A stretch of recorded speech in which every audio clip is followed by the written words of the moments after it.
Namaste. I, Swar Kranti, extend a very warm welcome to all of you to V School's International Conference on Management Skills and Growth Strategies in the Post-Pandemic Period. What a testing year it has been. Entire mankind has been challenged like never before. We have seen it impact us in so many ways. It has added, reduced, redefined various aspects of life. It has added to our resilience and our adaptability. It has reduced our complacency and our chalta hai mindset. It has redefined our attitude to life, work, and relationships. From the business angle, it has added so many things. For example, the number of digital literates have increased. More cashless transactions have happened.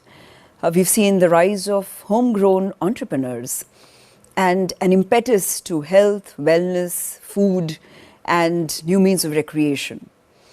It has reduced our dependence on large metros to have successful careers, because a number of people discovered that good internet connectivity can also help them to have careers in smaller towns and rural areas, and thus it has reduced the dependence on a lot of physical infrastructure and a lot of physical space.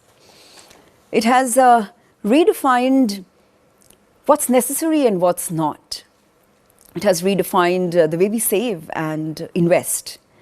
And from the societal angle, it has also redefined our meaning of social investment and philanthropy.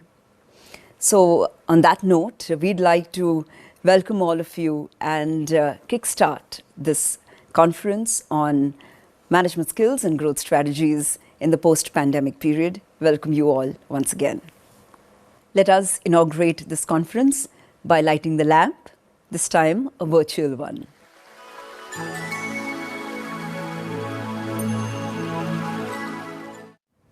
We now invite the conference convener, Dr. D.N. Murthy, to present the welcome address and the concept note of this program. He is the Dean of Marketing and Dean Research at V School. Welcome, Dr. D.N. Murthy. Good morning, all. V School, Mumbai is very proud to present its second edition of International Conference on the theme Management Skills and Growth Strategies in the Post-Pandemic Period. As I said, this is our second international conference. V School, as an institute with an eye on futuristic subjects, had chosen the theme aptly last year, the future of work, and where we did two-day proceedings on how the emerging technologies would impact the future workforce. The 2 days proceedings from corporates, researchers, and academics had given extremely useful insights, which we have submitted as a report to all the stakeholders, and hopefully it was of a great help to all the stakeholders who had participated in our conference. This year too, V School, with a futuristic point of view, has chosen a topic on how the unexpected pandemic has impacted business organizations, how business organizations should act to resurrect, to survive, and to continue growing in the post-pandemic period. To debate this subject, we have a great participation from close to 30 corporate executives who are going to talk to you in different formats in the next 2 days. We have great researchers where we have very carefully reviewed and handpicked 40 research papers are going to be presented, and hopefully in the next 2 days we will get an opportunity to listen to some of the great thinking minds about what it takes for companies to resurrect, to re-strategize, to re-skill their enterprises to successfully navigate the future of their enterprises in the post-pandemic period. We have great dignitaries and dais. I am extremely happy to welcome them on this great occasion of inaugural function of this second international conference. And with this, I am hopeful that you all are going to enjoy the next 2 days with a great academic corporate interactions on the topic on how companies should and would manage their future in the post-pandemic period. And from herewith, let us start the proceedings of the conference. Thank you very much for being part of our conference. We now invite the host for this program, the Group Director of Wellinger Institute of Management, Professor Dr. Uday Salunkhe, to share his thoughts at this inauguration. A brief introduction of Dr. Salunkhe. He is often known as an edupreneur, a thought leader, and a turnaround specialist. And it's because of his passion and leadership that V-School has been able to create this kind of a niche in the management education space. He's an Eisenhower Fellow, and he's also on the board of many national and international organizations. He chairs education committees of industry bodies like the Council of European Union Chambers of Commerce in India, CII, ASSOCHAM, FICCI, and many others. We now invite Professor Dr. Uday Salunkhe. Friends, good morning. Our chief guest, Dr. V. Kumar, the marketing legend, our guest of honor, Advocate Shri S.K. Jain sir, the chairman of our College Development Committee of V School and chairman of Managing Council of Shikshana Prasaraka Mandali, Dr. Murthy, the conference chair, deans, program heads, program in charge from Mumbai, Bangalore campus, fellow academicians, the participants, scholars who are participating, and student friends. I welcome you all to the second international conference at V School on the interesting topic of management skills and growth strategies in the post-pandemic period. Multiple businesses are still dealing with a major impact of the ongoing coronavirus pandemic. Role of media and healthcare has a new significance altogether. Ever since lockdown, business leaders across the globe have stayed awake, combating the challenges of change and unexpected change. Additionally, business schools had to make sure that their students are equipped with the right tools and experience to face the evolving workplaces of the future. While the pandemic and the lockdown affected the daily functioning of conducting day-to-day businesses, many design thinkers pivoted with new ideas and made the most of the new online way of work and way of life. The question today is, what strategies will fit into balance the ecosystem in the post-pandemic in terms of management skills and growth strategies? The 2020 World Economic Forum reports an average companies estimate that around 40% of the workers will require reskilling of 6 months or less. And 94% of the business leaders report that they expect employees to pick up new skills on the job, a sharp uptake from 65% in 2018. The adoption of new technologies along with COVID-19's impact on the global economy and various industries has created greater demand for jobs that require select technical, industrial, and business skills. Hence, it becomes imperative for educational institutes, especially business schools, to provide students with right skills and knowledge in order to prepare them as an active and contributing member of the future workforce. Some of the contributing factors that will help professionals as well as companies prepare for the road ahead are upskilling, reskilling, new practices driving remote or virtual workspaces, hiring new talent, diversity and inclusion at work, and new business development. As most jobs are going to be skill-based, all professionals will have to reskill or upskill themselves in the area of current or prospective areas of interest. Technology is a driving reskilling for Gen X and Gen Y in senior and mid-management to adapt and adopt technology in their day-to-day work. Online business communication through video meetings, online messaging is paving way for digital natives and first job aspirants in this new world order. New workplaces will accommodate remote or virtual mode of operations from day-to-day functioning. Many students graduating will experience the workforce in a blended mode at the workplaces that observe physical and social distancing and official structures that prioritize the health and security of their staff. Gen Z, who are highly proficient and tech savvy, will adopt to advanced tech-powered workplaces.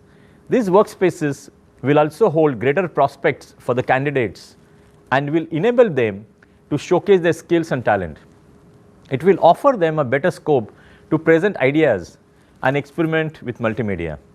Remote workspaces will go for remote interviews that gives a wider scope to job aspirants. Technology will enable professionals to express themselves better and secure more important job roles. As the socio-political scenarios are constantly evolving, the future of workforce would be open to more diverse and inclusive workplaces with gender-neutral policies. The industry is expanding their horizons and more brands, multinational organizations are going gender-neutral. The future of workforce will require us to be innovative and entrepreneurial. Businesses will upskill their talent, expand their online networking abilities, and turn around with effective business solutions. Businesses will need to broaden their offerings to clients, customers, and stakeholders. Collaborations will help expand businesses and find sister units of an existing businesses. Workspaces and the outlook towards working in large corporates are constantly evolving within the future of workforce. The future generation will decide the future of many organizations and reform structures as well as day-to-day functions in order to accommodate the new normal along with existing evolving socio-cultural factors. The organizations who stay relevant will reach the next level to serve the new age consumers. With this, I'm assured that the conference will conclude with sound deliberations. Let me wish all the participants happy conference and the best wishes from me and my team. Have a great proceeding. We have with us Advocate S.K. Jain, who is the Chairman of the Managing Council of Shikshan Prasarak Mandali and the Chairman of the College Development Committee of V-School. Advocate Jain is having his own law firm in Pune, and he has been the former Vice Chairman of the Bar Council of Maharashtra and Goa.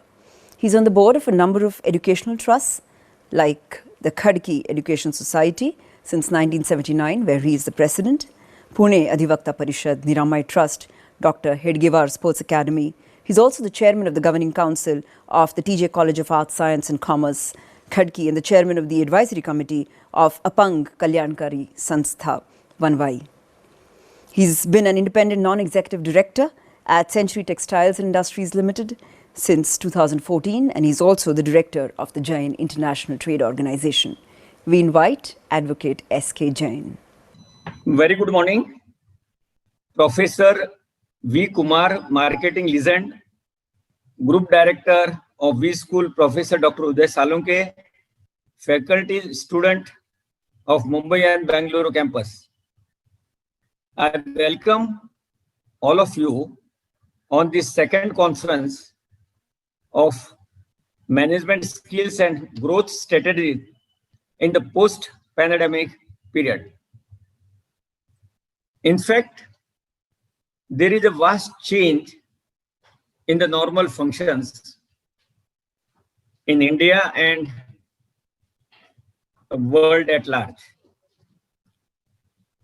Nobody had thought or expected that coronavirus will change the entire functioning system of industry, of schools, education institutes, business houses, trading markets, and others are concerned.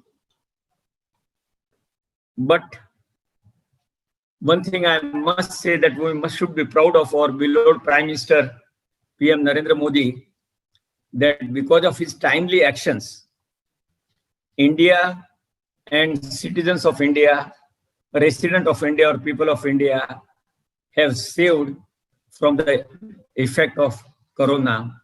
And as we'll find that the damage caused or the danger caused or the disease compared to other countries, India has protected themselves to a great extent. Certainly, we can see one more things that because of the timely actions of the central government and state government, we had succeeded in protecting ourselves. However, protecting ourselves is not sufficient because for some time the economy had come to a standstill, practically paralyzed. Nobody was ready to work. Nobody was sure about their future and whatnot. As you are aware that even our V school was not able to work during the lockdown period, which was lockdown 1, 2, 3, and whatnot. It was very difficult for the faculty members to come to the institute or to be in touch with each other except by video conferencing or virtual and other communications. On the one side, we were facing accurate problems. Even there was a problems for the citizens at large about migrations and other parts are concerned. But certainly care was taken by the respective governments, and except for a small extent, we could save ourselves from all this disaster. The conference is regarding the management skill and growth strategies in the post-pandemic period. What is the concept? What is the expectations of the industry from the institutions, of students from institutions, and of the parents of the students from the institutions? It's a very big challenge. It is not possible even till today to have physical presence in the classroom. Certainly, there was a concept that face-to-face interactions, classroom lectures are more effective than the digital lectures. But with passing of the time, the digital lectures have played an important role and succeeded in continuing the educations by maintaining the standard. Same thing is about the industry, maybe IT industry or other industries. Except the production work at the plant, all other work of the industries are concerned, logistic management, doing the work by preparing, or we can say that so many concepts for the IT industries, digital industries are concerned, they had been looked after very well. Software industries are concerned, it was easy to work virtually or work from home. But was it possible for everyone? You must be aware of the fact that during summer vacations and other parts are concerned, even the intern was done virtually or on the digital mode and other parts are concerned. It is a big challenge it was, but I'm happy that Wellinger and various other institutes have successfully managed and came out of this disaster. Now let us talk about the challenges which we are facing, because ultimately, on the one hand, we have to maintain the economic growth. On the other hand, we have to look after the security of the resident of the country. On the third hand, we have to see that the institutions functioning should not suffer. As you will find that right from admission process, we are facing the difficult task. Because of various factors intervening, the time and time schedules have been changed, and we hope that within a month or so, all the admission process of 2020-21 will be completing. Certainly, at least the V school had taken important decisions to have a virtual classes and distance learning classes. You must know that the concept of distance learning has been adopted by V school more than 15 years back, more than 12 years back, or maybe even prior to that. So distinct learning concept was there. But for all purposes, all educations beyond the classrooms, it was a challenge. However, even that challenge has been overcome, and successfully we are working for this. Now, so far as the industry is concerned, hospital managements are concerned, and whatnot, right from robot system to various other parts are concerned. Now we have to give educations to the students, except the practical training on this virtual classrooms is concerned. Certainly the practical training is concerned, you can't give on virtual this one, even to some extent that. Holding of exam is concerned, even the again another challenge. All these are the challenges for the education purpose. But industry wants that the graduates from management institutes must be updated, must be well versed to work with digital and virtual part is concerned. Now, so far as this part is concerned, how we are going to do it, that is one part. But let me tell you that there was a challenge which was certainly again met by us with the concept of Atmanirbhar Bharat. Atmanirbhar Bharat is one of the concepts, and you must be aware of it, that India is the first country who has made a research, came out successfully with the productions of vaccine, a human vaccine, to face the disease of corona. No, we have not stopped there. Because of these situations, we have learned that how to minimize our expenses. We have learned that how the industry's expenses can be reduced. We have learned that how the government's expenses can be reduced. We have also come to know that how the benefits under various government schemes can be transferred to the last beneficiary without any corruptions and without other parts are concerned. All this has to be reflected in the management school, because ultimately, maybe in the rural sectors, maybe in the health sectors, maybe in the manufactured sectors, or whatnot. Everywhere, this will play the important role, that how we instruct the students, how we train them, that they will be able to work in the all situations.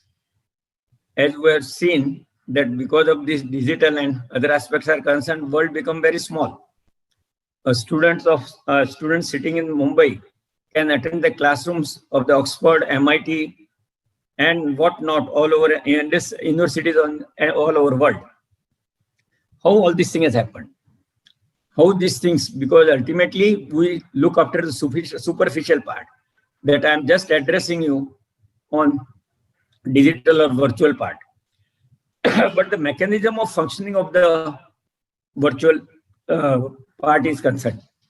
Who is managing? How they are managing? How there should be a minimum interruptions? All these things are concerned, that has to be taught either in the industry or to the graduates of the management level. And this is a big challenge, and therefore this conference is going to play an important role. The industry expects too much, and rightly so, that the graduates of the management schools and others have to be prepared with the online education. I am sure that we school, coupled with other participants of this conference, will meet this challenge, will come out with solutions, that whatever the situations comes, whether the present corona or other coronas, whether the what I can say that threat from neighboring countries or any other countries are concerned. Whatever the situations arise, we should be able to work without making compromise with the interest of the nations, and without making anything where our economy will suffer. So I'm sure that you will have our discussions, deliberations, and we will come out with the results which will help India in economic sectors, health sectors, and agro sectors, and all the fields, whatever we are there.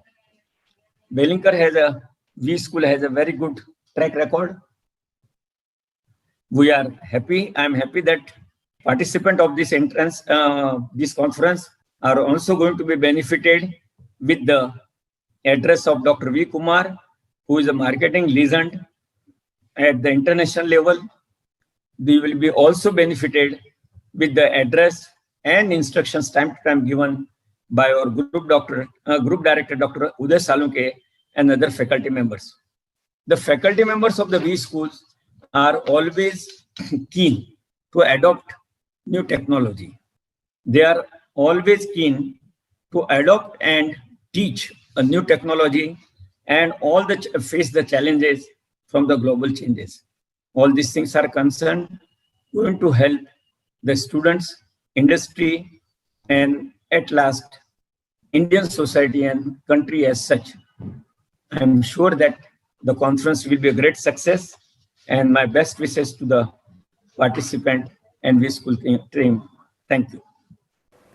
For the keynote, we have with us the marketing legend, Dr. V. Kumar. He is the Distinguished Term Professor and Senior Fellow at the Indian School of Business. He has been honored as a legend in marketing through the Legends in Marketing series published by Sage Publications. He has published over 250 papers in scholarly journals and 25 books on various topics, including global marketing research, international marketing research, customer relationship management, etc. Many of his books have been translated into multiple languages worldwide. He has received over 20 Lifetime Achievement Awards and 25 Research and Teaching Excellence Awards. He also publishes regularly in the Harvard Business Review, Sloan Management Review, etc. And he also plays tennis and basketball during his leisure time. We welcome Dr. V. Kumar. Hello. Good morning to all of you. Thank you for the opportunity to address at the second International Conference on Management Skills and Growth Strategies in the Post-Pandemic Period.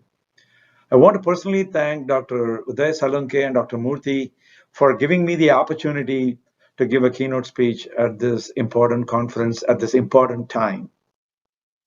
The thought process that I want to bring to all of you is from a marketing perspective, which is, what is the role of a chief marketing officer and why is that important? So if you look at the motivation behind why CMOs are spoken so much about in today's environment, first of all, there is a decline in the internationalization of firms. For example, that are companies scaling up, introducing products in more markets, or are they consolidating and then withdrawing from other markets? Or even if they're not withdrawing, they're not expanding into other markets. That's one thing that is happening. And the second is that there is rise in nationalism. That is so much about my country, my products, I want to buy this, and so on. So if this is the case, then what should CMO's role should be? So the story I'm going to tell you today is pretty much about what CMOs can do and cannot do in an environment that is constrained by the top management. In other words, if you look back like in the 10 years ago, the tenure of CMOs were about 2.5 years. And that is too short among all the C-suite executives. But then what can we do to increase the tenure? And obviously, the answer lies in making the role of CMO more important than what it is perceived to be. So if you look at from a practitioner point of view, a CMO is the best person to build relationship with the stakeholders. And also CMO plays a critical role, can play a critical role in the internationalization. And if you look at the academic perspective, the CMOs are the ones who can do the front-end functions like entrepreneurial and relationship with the stakeholders versus the back-end functions by the other C-suite executives. the administrative and the peripheral work that they can do. So in other words, CMOs can be an essential conduit for resource building and bundling abroad. In other words, what that means is that what can CMOs be made to do that marketing as a function is more respected in the organization. So first, let's look at the challenges that a CMO faces. First, lack of focus of CMOs towards internationalization. What that means, that is, CMOs are looking at solving a short-term problem, not so much as a long-term. How can a company grow? And then decline in CMO's managerial discretion, like how much power a CMO is given in the organization. That is very important. And this power comes in three dimensions: strategic dimension, operational dimension, and financial dimension. And also, is CMO the person deciding on internationalization, or is it the top management or the CEO and the CFO deciding that? If you ask the companies around, they'll say it's the top management. So what can CMO then do in this organization? Because in many organizations, CMOs are not part of the top management team. Then even the core theories that exist in the academic literature, internalization theory, does not focus on internationalization. They just focus on domestic businesses, how well you can evaluate the assets you have and exploit the assets you have. These assets could be your operational capabilities, technological capabilities, or marketing capabilities. So let's define what is a CMO discretion. And as I mentioned to you, there are three dimensions that you would see with respect to the discretion. The first one is the strategic discretion. So what happens here in the strategic discretion is that the CMO attempts to incorporate marketing objectives with organizational goals. What is an example of that? Suppose the organization says that we want to grow at 10% annual growth rate in internationalization, meaning that they want foreign sales to grow at 10%, and that's the annual growth rate. And we should be entering about 2 or 3 more markets every year.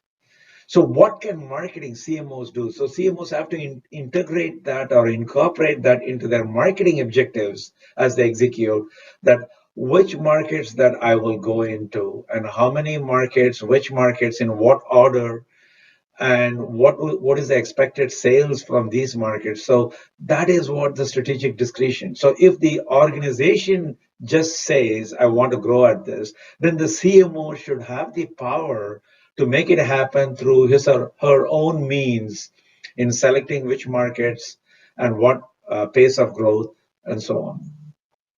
The second one is the operational discretion.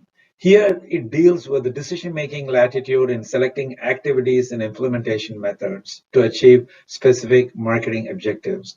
Here it is as simple as what kind of promotions the CMO should play with, digital marketing communication, distribution, all these aspects that typical marketing functions would do. The CMO should have the discretion, the latitude to operate. And so this is the operational discretion. And then the final one is the financial discretion, where we refer to the latitude of the CMO in allocating investments towards marketing, such as increases in digital ad spending or for high rates of global customer acquisition. What this means is how much money a CMO allocates for various activities that he or she is responsible for. And if you really look at it, are there any dangers associated with giving this kind of discretion to the CMO? On the surface of it, it appears that CMO is doing his or her job. But there are some hidden aspects or concerns, worries that the top management typically exhibits, for this. So the managerial questions that we want to ask or bring it to the practitioner world here is that does CMO discretion matter in internationalization? Like how much power you give to the CMO with respect to strategic discretion, operational discretion, or financial discretion? Then if so, what is the relationship between giving this kind of discretion and internationalization? Meaning, the more discretion do you give, higher the scale and scope for internationalization? Is that what we are hoping for? And in a moment, we'll define what is the scale and the scope. So scope is that how much of foreign sales contributing to the total sales, and scale is how many markets we enter. So what are some of the potential contingencies that may affect this relationship? Meaning, higher the discretion that you give, higher the degree of internationalization, subject to some constraints. What are those constraints? So what will help us to explore these questions? First is, in terms of the academic knowledge, what others have done so far and explored is internalization theory. But that's what we are trying to extract value to the explaining the internationalization of firms. So far, it has not been done. All internalization has done is to find the assets that are there and how to exploit the assets. These assets, which we call as providing transactional advantages, sometimes firm-specific advantages.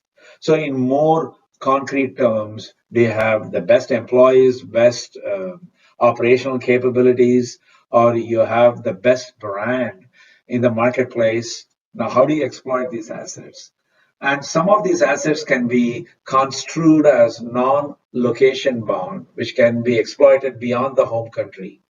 And some are just specific to the location bound, which requires substantial adaptation before they can be exploited beyond the home country. Example of a location bound is your distribution power within your home country. How do you learn from that and exploit that in the host country where you plan to enter? So to gain this kind of competitive advantages, all these multinational enterprises not only exploit existing this non-location bound, these firm-specific advantages and location-bound firm-specific advantages, but they also recombine a combination of these that they produce and come up with innovative models. Example of that could be what Tesla is doing in foreign markets to not only produce there and sell there, but also export from those markets into other markets, taking advantage of the location there and the raw materials and the resources that are locally available. Similarly, if you take Accenture as a company, then they can decide now, given the pandemic world, which companies in which countries demand more expertise to operate in a post-pandemic world. So these are some of the facts that internalization theory can help us and generate knowledge and resource base. So with this kind of information armed with the CMO's power, what can we do now? So here we want to hypothesize or offer a few propositions. What are the expectations? So the idea is that if there are some location bound and non-location bound firm specific advantages that we talked about, either the brand power that can be exploited or the distribution power, so an increase in a strategic discretion of the CMO of a multinational enterprise can increase the internationalization of the firm, but at a decreasing rate. What that means in layman's term is that you give more power to the strategic discretion aspect of it, to the CMO, and the higher the scope for internationalization, but only up to a certain threshold, beyond which it can go down. Why? Because here is where the focus on short-term versus long-term comes. Most of the time, CMOs will focus on what are the short-term things and give up building relationships with the customer base that are going to help in the long term. Similarly, you have the operational discretion. More operational discretion you give, higher the internationalization up to a certain point, after which it can saturate or go down. Why is this? Because again, the focus is too much on short term versus long term. And then you have the financial discretion aspect working in the same way. The more the financial discretion you give, how much money you're going to allocate across different aspects of marketing functions, and higher the internationalization only up to a certain point, because they might overspend on one particular aspect to generate short-term benefits, which can come at the cost of long-term losses.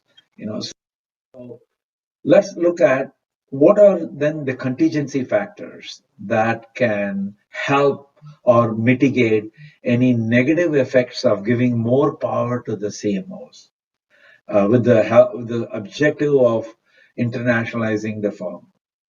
The first one is the top management team, international experience. What does that mean?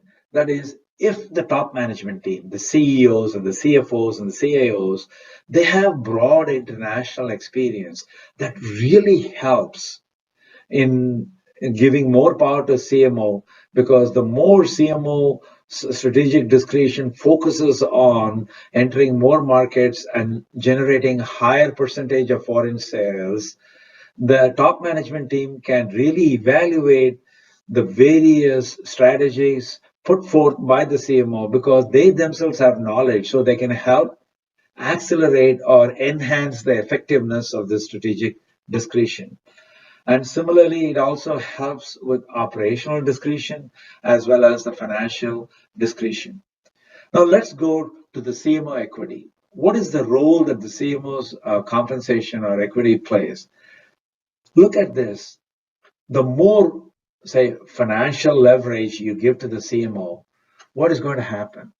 The CMO might overspend or underspend in certain activities, and can potentially destroy the value of the firm, long-term value of the firm, or shareholder value of the firm, which might be seen down the line, maybe a year or 2, 3 years later.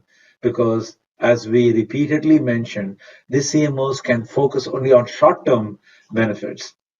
So one beautiful thing that we can do in the organization, if you're a top management, is to tie the CMO compensation to the long-term performance, to building the shareholder value of the firm. So the moment you do that, all these short-term myopic objectives get thrown out of the window. So CMO equity compensation strengthens the relationship between strategic discretion and internationalization. Again, you clearly see all these aspects. The more you tie the CMO equity to long-term performance or long-term value building, then they will work towards the same goal. How do I build value for the firm? So this is what we call it as check and balance. You give more power, but at the same time, you put barriers. The barriers are that the top management team having international experience, saying, hey, I'm not going to blindly follow what you say. We also have experience. That's what the top management would communicate to the CMO. Then the second barrier is that, hey, your compensation is tied to building value for the firm over a long term, not just this quarter or the next quarter. So this also reduces any opportunistic behavior on the part of the CMOs towards their performance. So in a conceptual, in a figurative way, what have we said so far? We said that a CMO has got three types of discretion: strategic discretion, operational discretion, financial discretion. It is given so that they can internationalize the firm. But at the same time, we want to put a check and balance so that they don't run away with the powers in a opposite direction from what the firm wants. So that therefore you have this contingency factors, the top management team, and the CMO equity compensation, all tied to long-term value. And then whether it also varies depending on whether you're a business-to-business company or a business-to-consumer company. Is there any difference? We want to study that also. So what kind of data that we have. So to do this, we went to an exhaustive data source, collecting data from those CompuStat, Bloomberg data, Yahoo Finance, LexisNexis, and LinkedIn. And then over a 10-year period, 2007 to 2016, we got data close to 300 firms, to be precise, 297 firms, to test these relationship. And then we also compiled stock prices for these firms from multiple sources. And then we use a two-step process to identify that, whether a company has got a marketing leader. It could be called a CMO, it could be called a VP marketing, but we look at an exhaustive write-ups about the company, the roles of the executives, and do that. And then finally, we also look at what we have done. Does it gel well with general marketplace understanding? So we had multiple experts evaluating what categorization we have done, and they also did independent categorization of these are the companies with CMOs, this kind of discretion given to them. So we validate that through a very rigorous process, and then create this database. So what are the measures? So internationalization is typically measured as weighted average of foreign sales to total sales, and the number of continents or geographical regions. Each firm can say it's a number of continents or number of markets from which a firm generates these sales. So what is strategic discretion? Strategic discretion is defined as tenure of CMO, say 5 years of or 3 years is the tenure of CMO versus the sum of the tenure of all the top management team. And this is the way the literature defines that how much power the CMO has got. Operational discretion is number of business segments of the firm like say Accenture in a time T at a given year that the CMO operates in weighted by sales. So how many business segments in which the firm Accenture operates? Maybe 10 business segments they operate and weighted by sales. And what is the proportion of sales that generates? 50% of the sales. So that's what is the denominator. Financial discretion is SG&A, selling and general and administrative expenses at any given time, divided by the previous year's total sales. Again, these are standard definitions that we use. And what do we find? Let's take the first one. In fact, we find assertion to all these propositions we advance, meaning that internationalization increases at a decreasing rate when you give more powers to the CMOs along strategic, operational, and financial. Also, this TMT's top management team's international experience strengthens the relationship between operational discretion and internationalization and financial discretion and internationalization. What does this mean? It says that if you give more operational discretion to the CMO, that helps to internationalize the firm. But at the same time, if the top management has got a lot of experience with internationalization, they themselves participated in the internationalization of the firm in their previous jobs or in the current job, then what that tells is that the more power you give, they're also able to supervise and support the CMO in a better way to internationalize, and that comes as a positive thing. Similarly, financial discretion, the more leverage you give to the CMO to spend money across different activities, and if the top management team has got those kind of experience, so they're also able to say, yeah, go for it. Yeah, I know it'll work. Or if they say, no, don't do that. This check and balance, this helps to enhance the effectiveness of the CMO spend on various activities towards internationalization. Similarly, we find that CMO equity compensation really helps to enhance the strategic discretion that you give to the CMO on internationalization. Why is that? Because the more strategic discretion you give, there is a possibility for CMOs to act in a myopic way. So you tie the compensation, as we argue, to the long-term benefits. So the strategic discretion that they are saying, which markets, in what order I'm entering, and how much sales I should generate? Are they just going for a low hanging fruit? Are they going to build relationship with the customers for long-term benefits? And those are the things that you put a check and balance on the CMOs by tying the CMO equity compensation, and that works very nicely. So, what are the other key insights that we learn from this? That is, the relationship between a CMO's operational and financial discretion and internationalization is negatively affected by a firm's emphasis on R&D over marketing spending. What this says is that if the company says that we want to create value, value creation means they spend more money on research and development and less money on value appropriation, meaning marketing the product.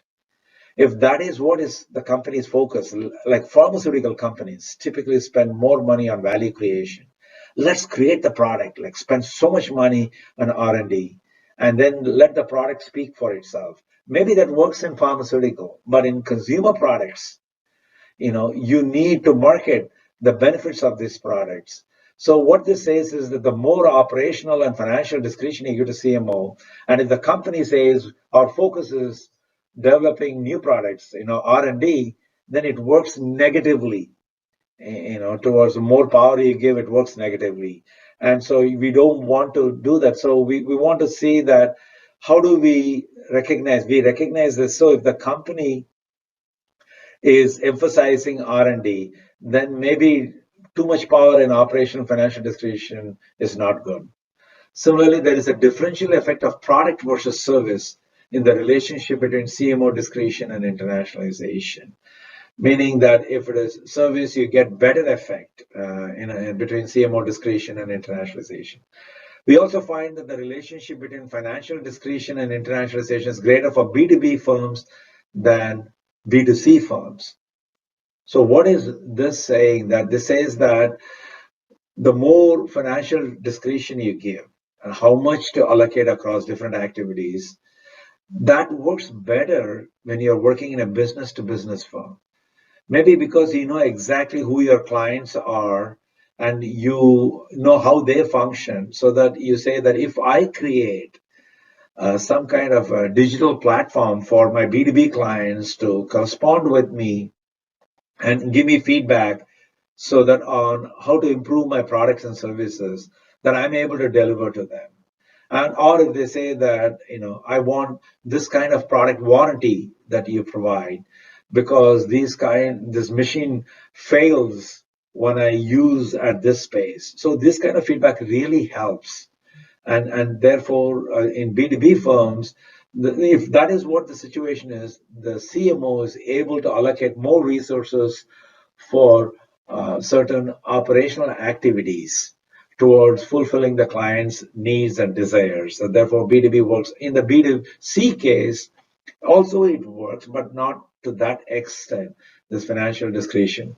Because if you want to reach some large consumer base, who are sports fans, then the CMO should have the discretion to allocate resources to provide advertising or digital advertising during a Super Bowl campaign or during a World Cup cricket match, one of those aspects that you will see. Then the last key insight is that operational discretion positively affects the scope of internationalization. That is the number of countries the M&E ventures out, like how many countries they participate, and whereas strategic and financial discretion affects the scale of internationalization. In other words, how much foreign sales are generated as a proportion of total sales. Again, what are we seeing here? The operational discretion positively affects the scope, meaning the more latitude you give to the CMO in terms of how many markets to enter and how to enter each of those markets, like what kind of activities, promotions you're going to do to enter the market, or you're going to enhance the distribution, that helps really positively affect the scope.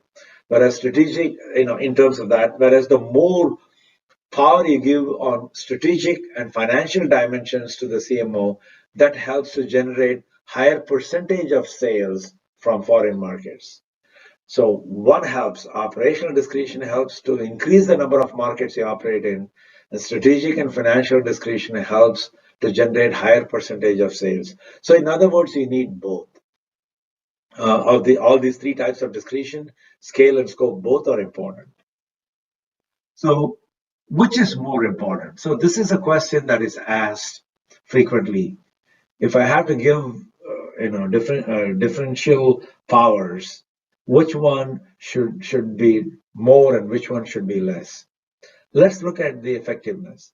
If you look at the effectiveness of operational discretion, that is the highest, followed by financial discretion and strategic discretion. In other words, how much latitude you give to them in terms of promotional activities, distribution, digital advertising, how to advertise, where to advertise, the operations, that is better. By increasing strategic discretion by 10% and increasing CMO equity incentives by 10%, meaning you give more power to the CMO on strategic discretion. And also increase the CMO equity. It says that if you perform this, you get 10% more in your compensation. Then that increases the internationalization by 12%. What is internationalization? That is how much foreign sales are generated as a percentage of total sales. That goes up by 12%. So clearly you see the benefit. This is the kind of sensitivity analysis we do. Similarly, the presence of internationally experienced top management team increasing operational discretion by 10%, increases the internationalization by 149%. Is tremendous increase, meaning if you give more operational powers to the CMO, and the top management is also acting as a check and balance. They know exactly what to do, what not to do, and this combination, powerful combination, internationalization can grow by so much. So what novelty we bring? We say the CMO works as a conduit of knowledge in the internationalization process. All these different types of discretion really works in favor for the organization, and most importantly, improves the role, increases the importance of the role of the chief marketing officer. And the scale and scope of internationalization is very well distributed, that operational helps for the scale and strategic and financial helps for the scope. And in general, if you look at the companies, the CMO roles in larger multinational enterprises like Johnson & Johnson or Uber have been either eliminated or altered. And that is the signal that we should take into account. And is that going in the right direction? And we talked about it. In pharmaceutical companies, they focus more on R&D than so much on marketing. And in Uber also, they focus more on the types of services they provide, but shouldn't marketing be a key element? So based on all these multiple industry reports that we see, they've highlighted the CMO's financial and operational discretion has declined. They have declined. So we really need to pay closer attention to balancing the power of CMO or increasing the power of CMO within the organization so that the entire organization can benefit. This is the small story that I just wanted to share with you and end with this final message. In general, we recommend that a multinational enterprise creates a more holistic internationalization strategy based on the type of discretionary power that you give, to the CMOs to enhance internationalization. And we demonstrated this with 300 companies, multinational enterprises, over a 10-year period, what is happening and what kind of checks and balances we can put in place and give a large scale and scope of internationalization for these firms. Thank you for the opportunity, and it's really wonderful to be in front of you delivering this lecture. It's a great honor. Hope you also benefited from this talk. Thank you so much. We are very excited that on this occasion of our conference, we are going to release the latest book written by Dr. V. Kumar. And to do the honors, we invite Professor Dr. Uday Salunkhe. This book is titled as Intelligent Marketing, Employing New Age Technologies. It is published by Sage, and we are happy to see that it has a foreword by Philip Kotler. We now invite Professor Dr. Uday Salunkhe to release the book, the latest book by Dr. V. Kumar called Intelligent Marketing. Heartiest congratulations to Dr. V. Kumar, marketing legend, distinguished professor, our strong well-wisher, for your new book titled Intelligent Marketing. The pandemic era has compelled the customer to become tech-savvy, and tech-savvy customers demand fast and seamless digital experiences. They expect immediate solutions to their needs. In response, firms are changing the way they do business by accelerating the application of new age technologies, NATs, such as artificial intelligence, machine learning, robotics, drones, blockchain, and Internet of Things, IoT, as part of their regular offerings. There is a noticeable shift towards data-driven businesses and marketing strategies, leading firms towards harnessing the power of NATs to spur all units of their businesses, especially marketing. This book titled Intelligent Marketing by Dr. V. Kumar serves to fill an important need for understanding the NATs and how organizations may capitalize on these technologies. The book explores the considerations facing the marketing departments of firms in dealing with NATs by emphasizing on organizing resources, developing capabilities, and designing strategies for developing NATs. The knowledge of what technology to employ, how to employ it, and when and why it should be employed is of primary concern in this book. This book is aimed at the top level and mid-level management who have the power and resources to change the design, development, and implementation of marketing strategies in their organizations. This book serves as a guide for executives on the rise to understand how the NATs interfaces with conventional and emerging marketing practices in the marketplace. Therefore, this book can be adopted as a supplemental text or recommended reading for the courses on customer relationship management, customer engagement, technology marketing, digital marketing, and marketing strategy. By unifying and integrating the popular NATs through this book, Dr. Kumar lays the perfect groundwork for academicians and practitioners to build on. By providing a primer on what the NATs are and how they can benefit organizations, Dr. Kumar sets academicians and practitioners onto several topics, themes, and applications that can lead to fruitful outcomes. This book is a must-read for all management students, practitioners, and academicians working the technology marketing interface. With the world increasingly progressing towards technology confluence, it will be an engrossing and informative read for all readers. Happy reading. Now, I would like to request Dr. V. Kumar to say a few words. Namaste. Yeah, it's really a pleasure and honor to be in front of you and spend some time. Thank you for listening to the Power of CMO Talk. And this book release is something that I owe immense thanks to Dr. Uday Salunke for making this happen and giving it its importance. And the gist of this talk is going to be delivered during the panel session. What the book is going to say, a brief preview will be happening during the talk at 11:30 to 1 India time in the panel discussion on employing new age technologies.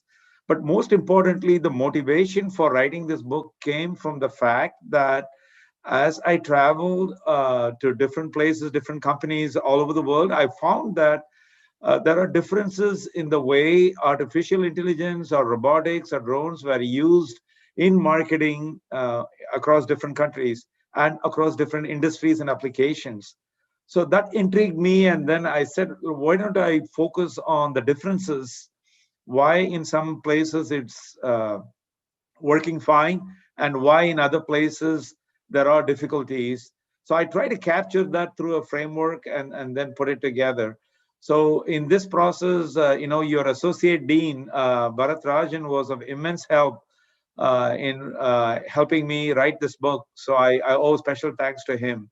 Here is associate dean of research at Wellinger, and so that's the whole thing about the book. And I was fortunate to get Professor Kotler read it and then say that this is a timely need and you captured it fine. So I said thank you, and he agreed to write it as a foreword.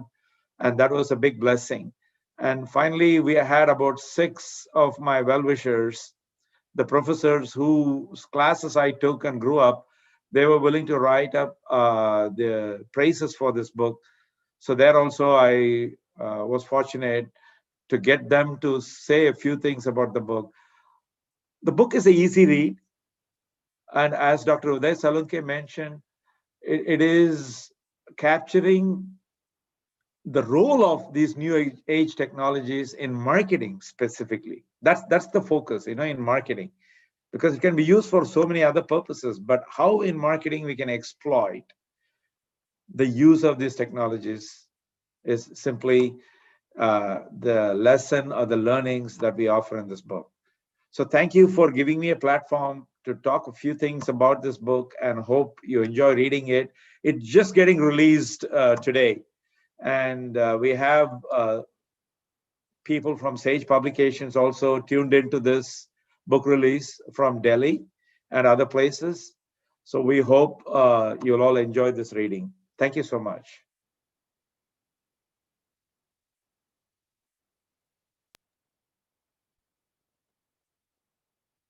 Good morning, everyone.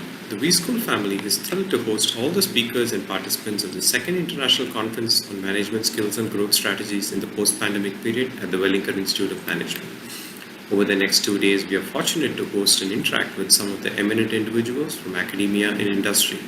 Their views are expected to provide us a unique vantage point from which we can better understand the post-pandemic business environment. On behalf of the Wellington Conference Committee and the vSchool, it gives me great pleasure to convey our deep appreciation for the support and encouragement provided by the dignitaries in the inauguration session. Let me begin with our thanks to Sri S.K. Jain, Chairman Managing Council SB Mandali, for delivering the Chairman's address. Sir, your thoughts on the need for this conference and your accurate assessment of the needs of the education sector, especially considering the pandemic, was insightful. Thank you, sir. We thank Dr. V. Kumar, marketing legend, for serving as the keynote speaker. Sir, your talk on the power of CMO was impactful, to say the least, and highly relevant considering the current times. Your passion for research and penchant for delivering valuable research insights continue to inspire us all. And congratulations on your newly launched book, Intelligent Marketing. It is a true honor for us that you chose this occasion to launch a new book. Thank you, sir. We thank Professor Dr. Uday Salunke, Group Director of vSchool, for delivering the inaugural address. Sir, your address on the role of academic research in the post-pandemic world was much needed at this hour. Educational institutions have a major role to play in nation building, and more so now as we emerge out of this pandemic.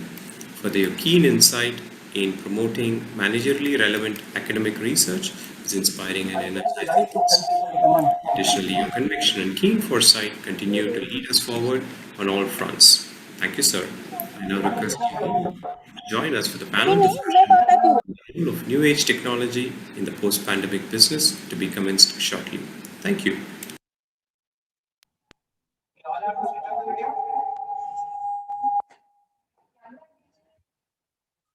Now I'd like to request the entire research team to switch on the video for a group photograph. इतना ही दिख रहा था madam.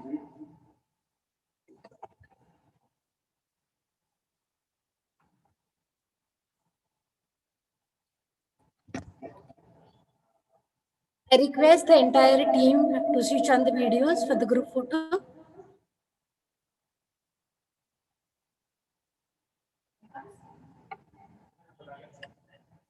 Thank you very much.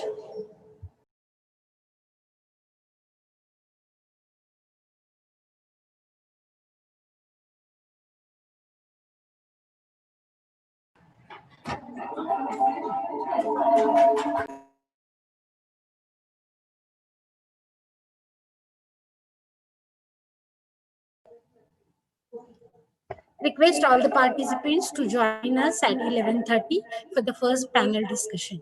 Thank you so much.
Good morning.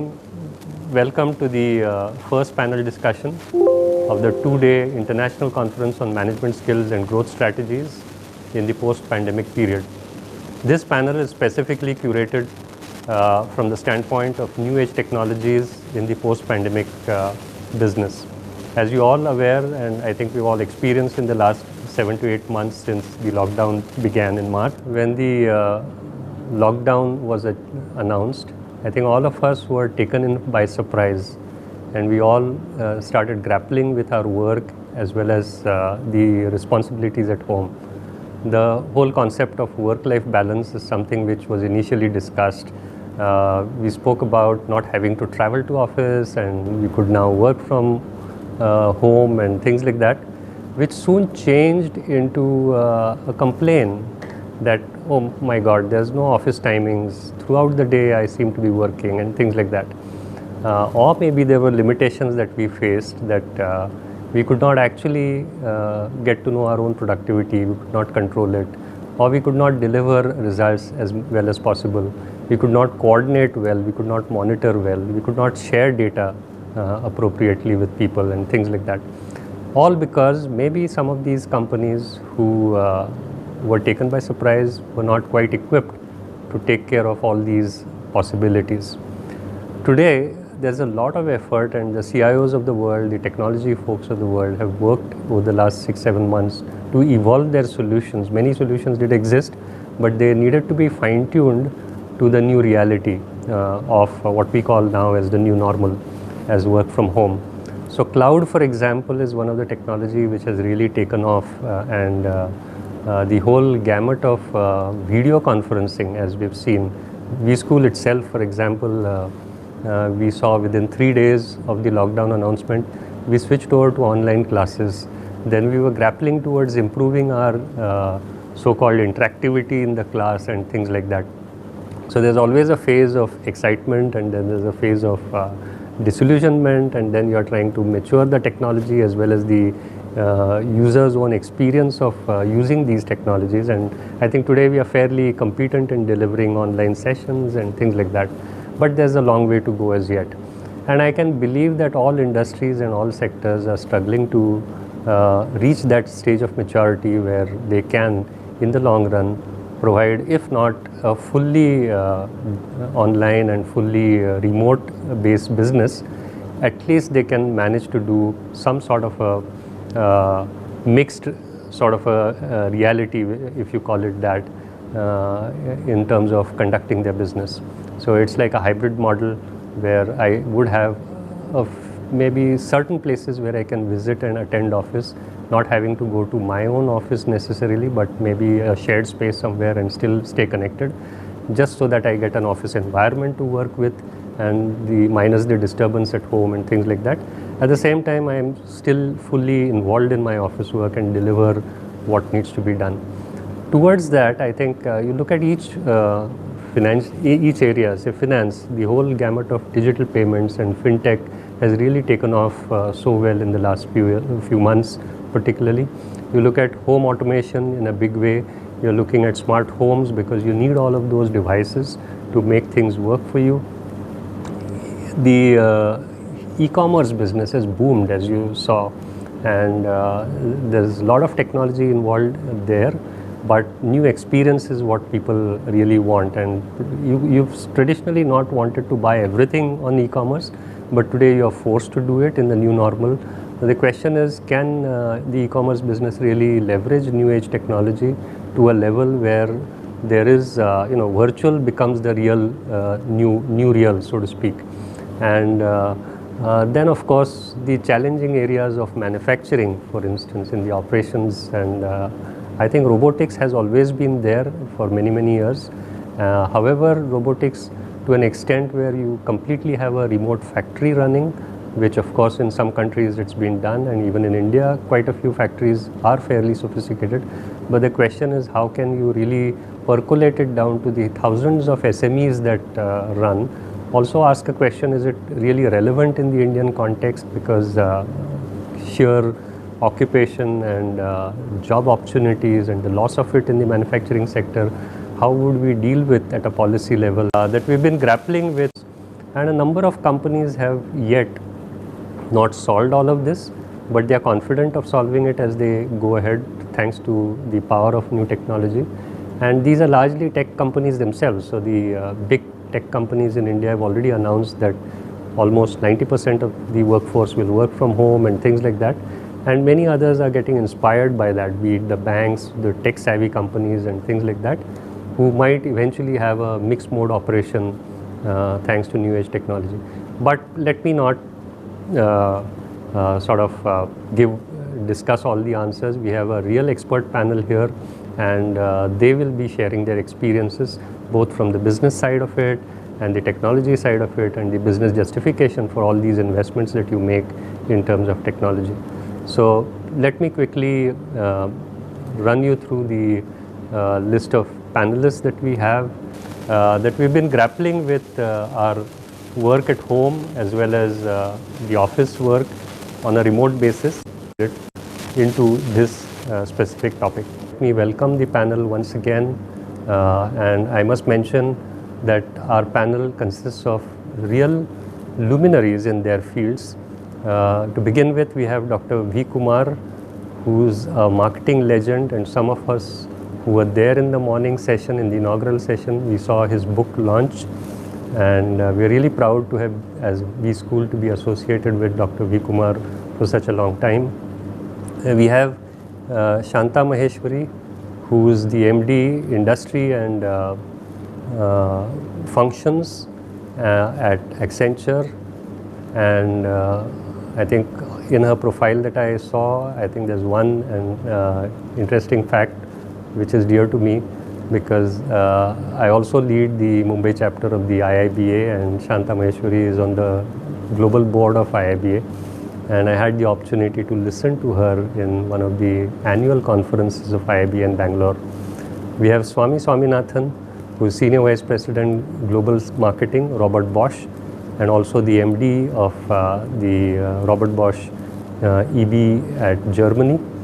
And last but not the least, we have Mr. Anindya Ghosh, Associate Partner, Cognitive Business. Really excited to have all of them on the panel and to listen to them in terms of how they see the future of new age technology and how it can transform our lives, our work environments, and business in general. So let me now hand over the session for the panelists to give their views on this subject. Thank you.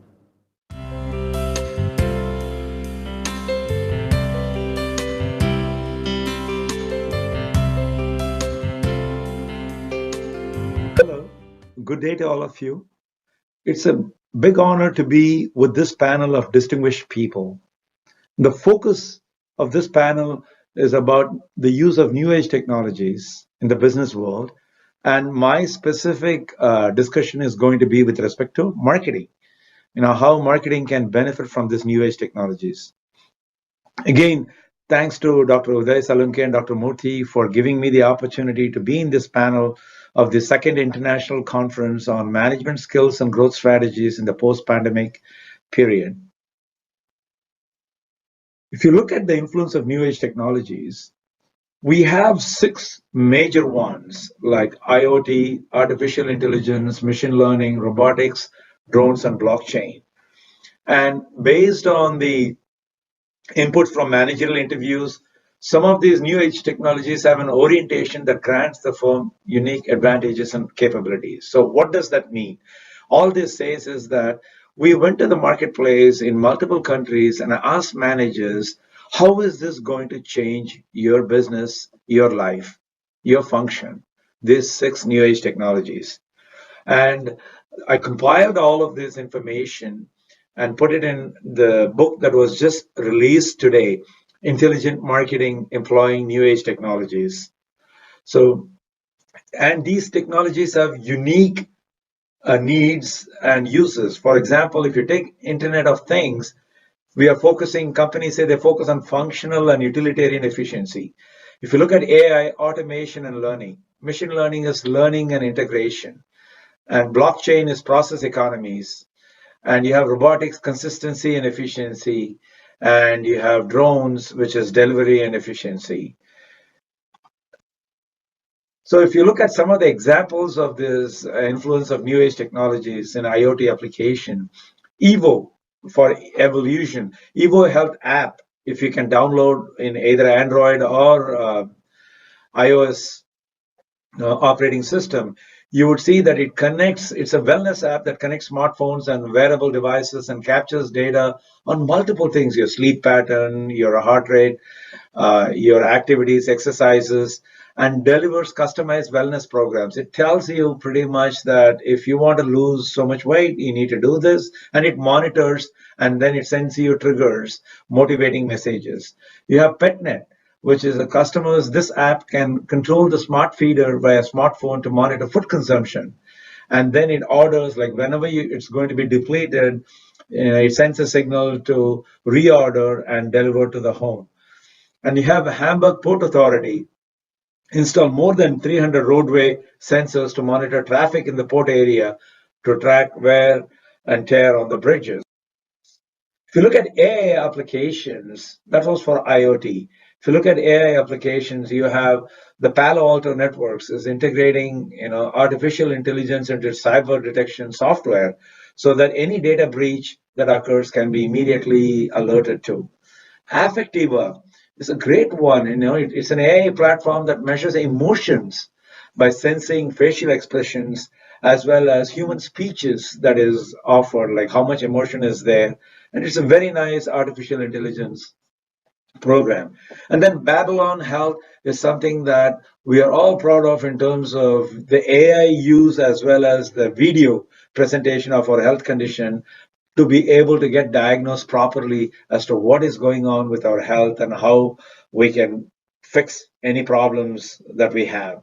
So these are the AI powered tools that you see. And if you look at machine learning, Uber is doing an excellent job of using machine learning to exactly identify the arrival times. Like once you book the cab, when you're going to arrive at the spot based on the traffic conditions and the route you take, and the pickup location and so on. And your FICO scores, the credit scores are exactly computed so that it knows what activities, where you spend, how much debt you have, as well as to assess the risk level for individual customers. And Amazon uses machine learning algorithms that can automatically learn what you ordered, how much you ordered, and it recommends what are the other things that you can order, and it customizes every time looking at the pattern that you order with. So this is about machine learning. And if you look at blockchain applications, you have Ubiquity. Ubiquity is a startup that is creating a blockchain based on the complications in the legal process of real estate. All that simply means is that when you have a real estate transaction, we are asked to go to the county, get this certificate, that certificate. This one simply says that you have a parcel of land, and then if your both neighbors certify that it belongs to you, and then it is fine. So this is just the blockchain application that you see. Similarly, Transactive Grid allows members to locally produce and sell energy. You produce energy, you can just sell it locally to your neighbors through this blockchain so that you don't have to transport energy paying high distribution cost. Essentia Analytics is another example of this blockchain where you have new system to store passenger data and that passengers travel back and forth between London and Amsterdam so that they minimize the number of checkpoints for these passengers. Again, these are the blockchain. So at one level, it is certified, verified, then you don't have to be verified at every point. So, and then drones and robotics that you saw a lot more applications of them during the pandemic world, both in the television news as well as for delivery of drugs and customer service. You saw ample applications of robotics and drones. Now, if you take all these 6 new age technologies and group them into certain orientation, you would see that for the data orientation, IoT, Internet of Things, is the best blessing that we have got, collects all kind of data. You have analytics orientation, you see artificial intelligence and machine learning that provides this. You have the security oriented technology, that is blockchain, is mostly aligned with the secure transaction, therefore its secure orientation related capabilities. You have service oriented technology where you see the robotics and drones top that, with consistency of their performance. So you can group these new age technologies with this kind of orientation and then look at what they can serve. Let's take one example of artificial intelligence. I won't be able to do justice in this 15 minutes for all the 6 technologies. So let's take the artificial intelligence and deep dive into this. So what is AI? What is the best way and simplest way to define it? It's a system's ability to interpret external data correctly, to learn from such data, and to use those learnings to achieve specific goals and tasks through flexible adaptation. All that means is that you get some data, you interpret it correctly, learn from it, and then learn how to use it correctly. So it looks like just a human intelligence. That's why we wrote a paper, Can Artificial Intelligence Overshadow Human Intelligence? That's a forthcoming article, which I'll be happy to share with all of you, anybody interested in. And we conclude there that you need both. And we show evidence why do we need both. The AI technology operates in the domain of automation and continuous learning.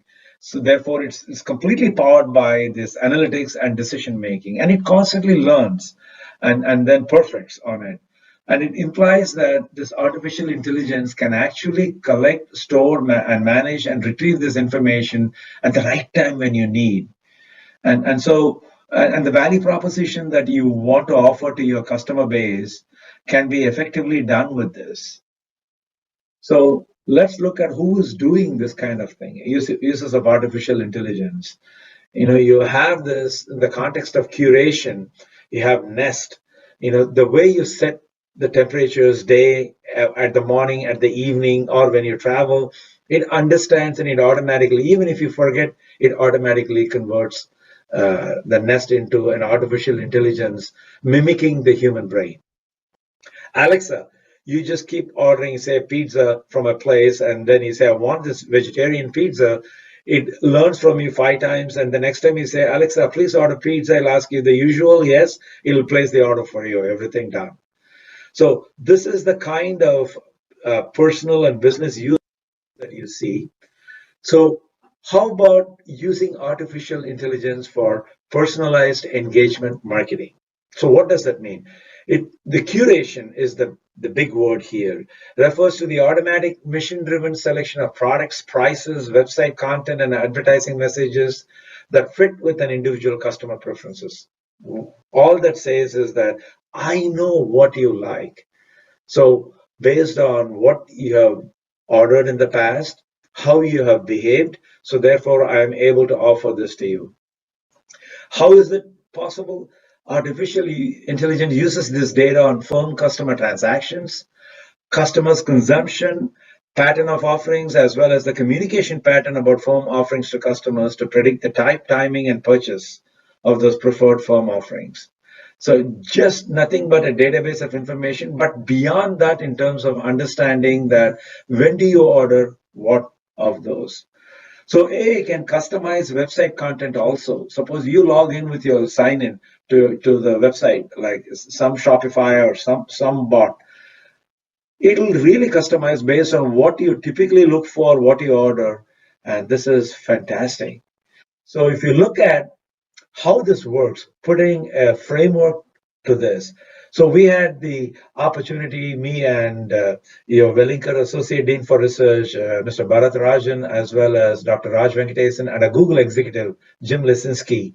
We were able to work together and study how Google does this artificial intelligence in providing personalized engagement marketing.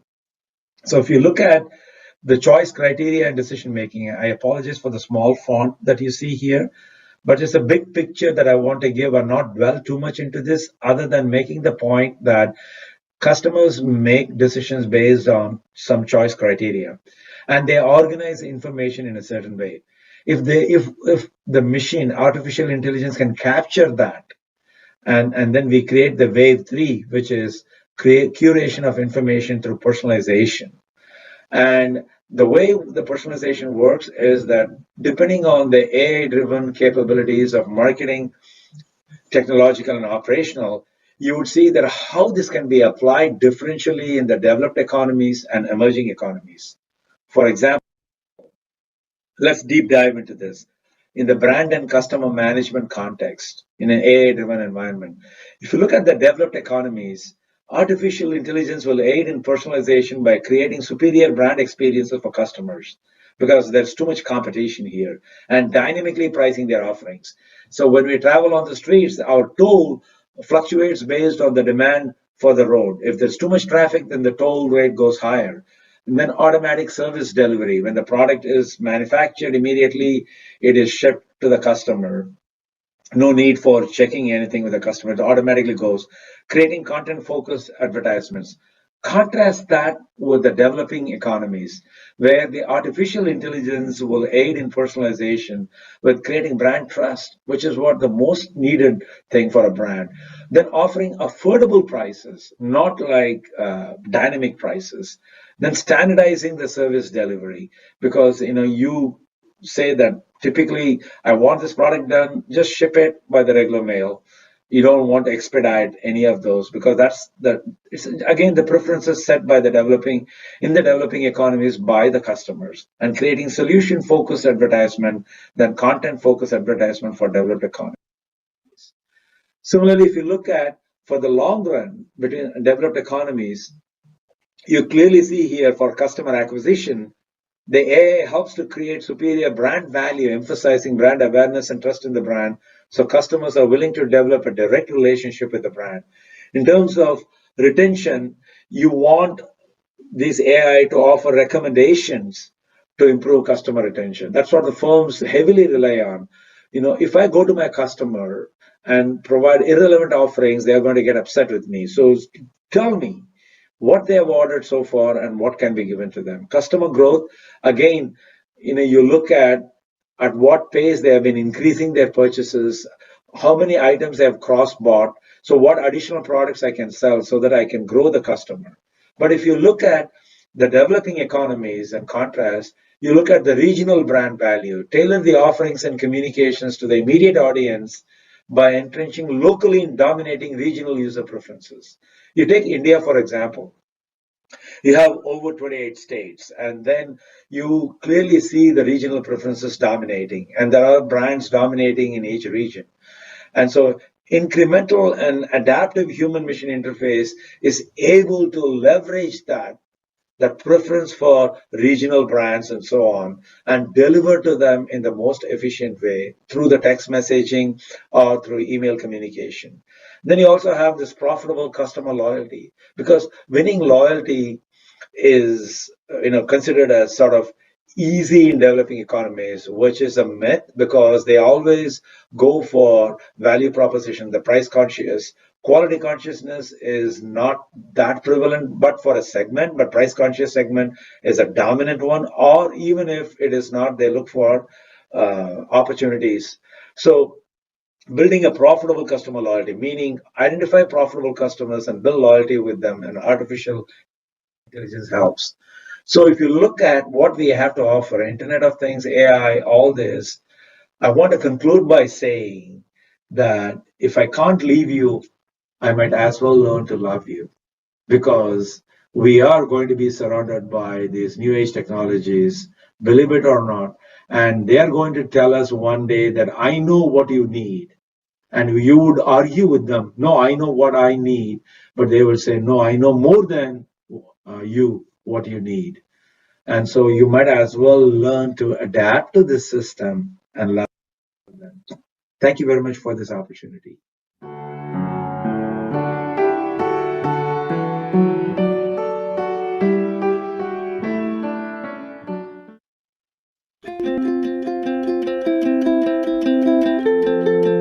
Hello, everyone. First of all, a very happy new year to all of you. Thank you for tuning in. I think Dr. Murthy from the Wellinker College, kind of talked to me about an interesting topic on role of technologies post-pandemic business. And it was very interesting to see that, a lot of important perspectives that we are actually going through in Accenture, that I thought it might be a good opportunity to share it with all of you. Hope you find some good takeaways and conversations very interesting.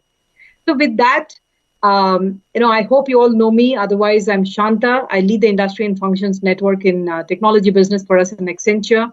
As a part of this responsibility, a very important aspect is to look for very strategic industry solutions and platforms that we solve for our clients, thought leadership that we evolve, and a very important focus is on talent and community.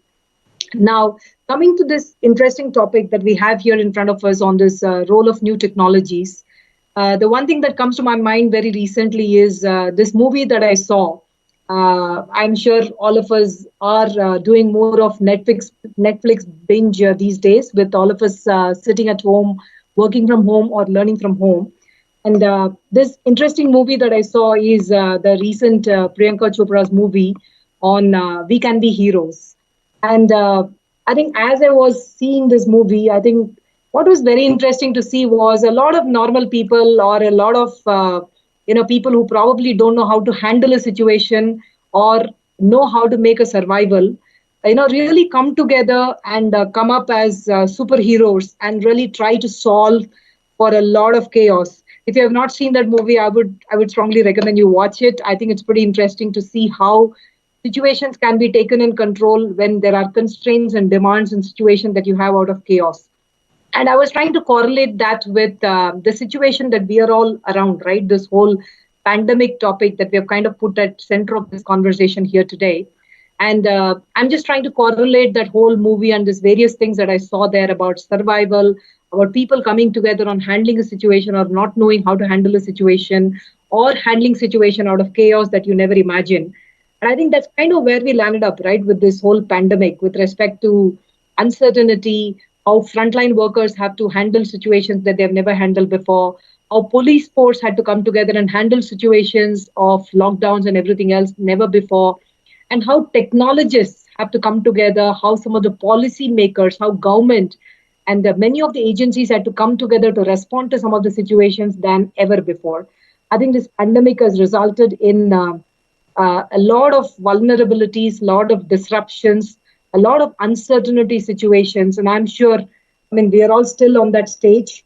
We are still evolving. A lot of nice things have started progressing around vaccines and everything else now. However, I think there is a lot more still that we all have to keep safe and ahead of. And with that kind of a correlation, and also looking at this topic of how the new age technologies can actually make a play, I was only reminded of this quote of what Satya Nadella spoke, right? I think, and which is so true. Even in Accenture, somewhere around 2014, we used to say that every business is a technology business. And today, I think post-pandemic, we are actually talking about every business is not just a technology business. I think more importantly, every business is actually a health business. And I'll probably explain why that is so. But I think this Satya Nadella's statement on digital transformation is no longer just an optional topic. It's really a place we are in today with respect to it's a need to do. For some industries, it's a place of survival. For some industries, it's a place of how you continue to bounce back. For some industries, it's about reinventing. For some industries, it's really going to play a huge role on how they can transform and innovate. So I felt this statement by Satya was so profound, and I thought it should really become a center of this conversation. We speak to a lot of our customers. There are so many Fortune 2000, Fortune 500 clients that we work with. And we had done a very important survey, I think around this time that we have been in this pandemic and post-pandemic situation. We have spoken to more than 700 plus clients. And across these clients, quite a couple of important points that came out. I want to share some very important dimensions that came from them as is. One of the things, very clearly in some industries that many clients responded to was absolutely a very painful recovery. All of us can relate to that. I think we are not traveling as much as we are traveling. So that travel industry is heavily disrupted. We're all not taking our cars and fleets and as much out that we used to. So obviously, a lot of industries on energy, kind of industries has definitely gone down. Industries like, industrial, where there is a lot of fleets auto industry. So there's been a heavy disruption around that. There are few industries where there is a lot of rush to rebound. I think, as much as we are all, sitting at home working or learning, I think there's a lot of us who are also very interested in a rebound as a consumer or as a patient or as a traveler that one can imagine.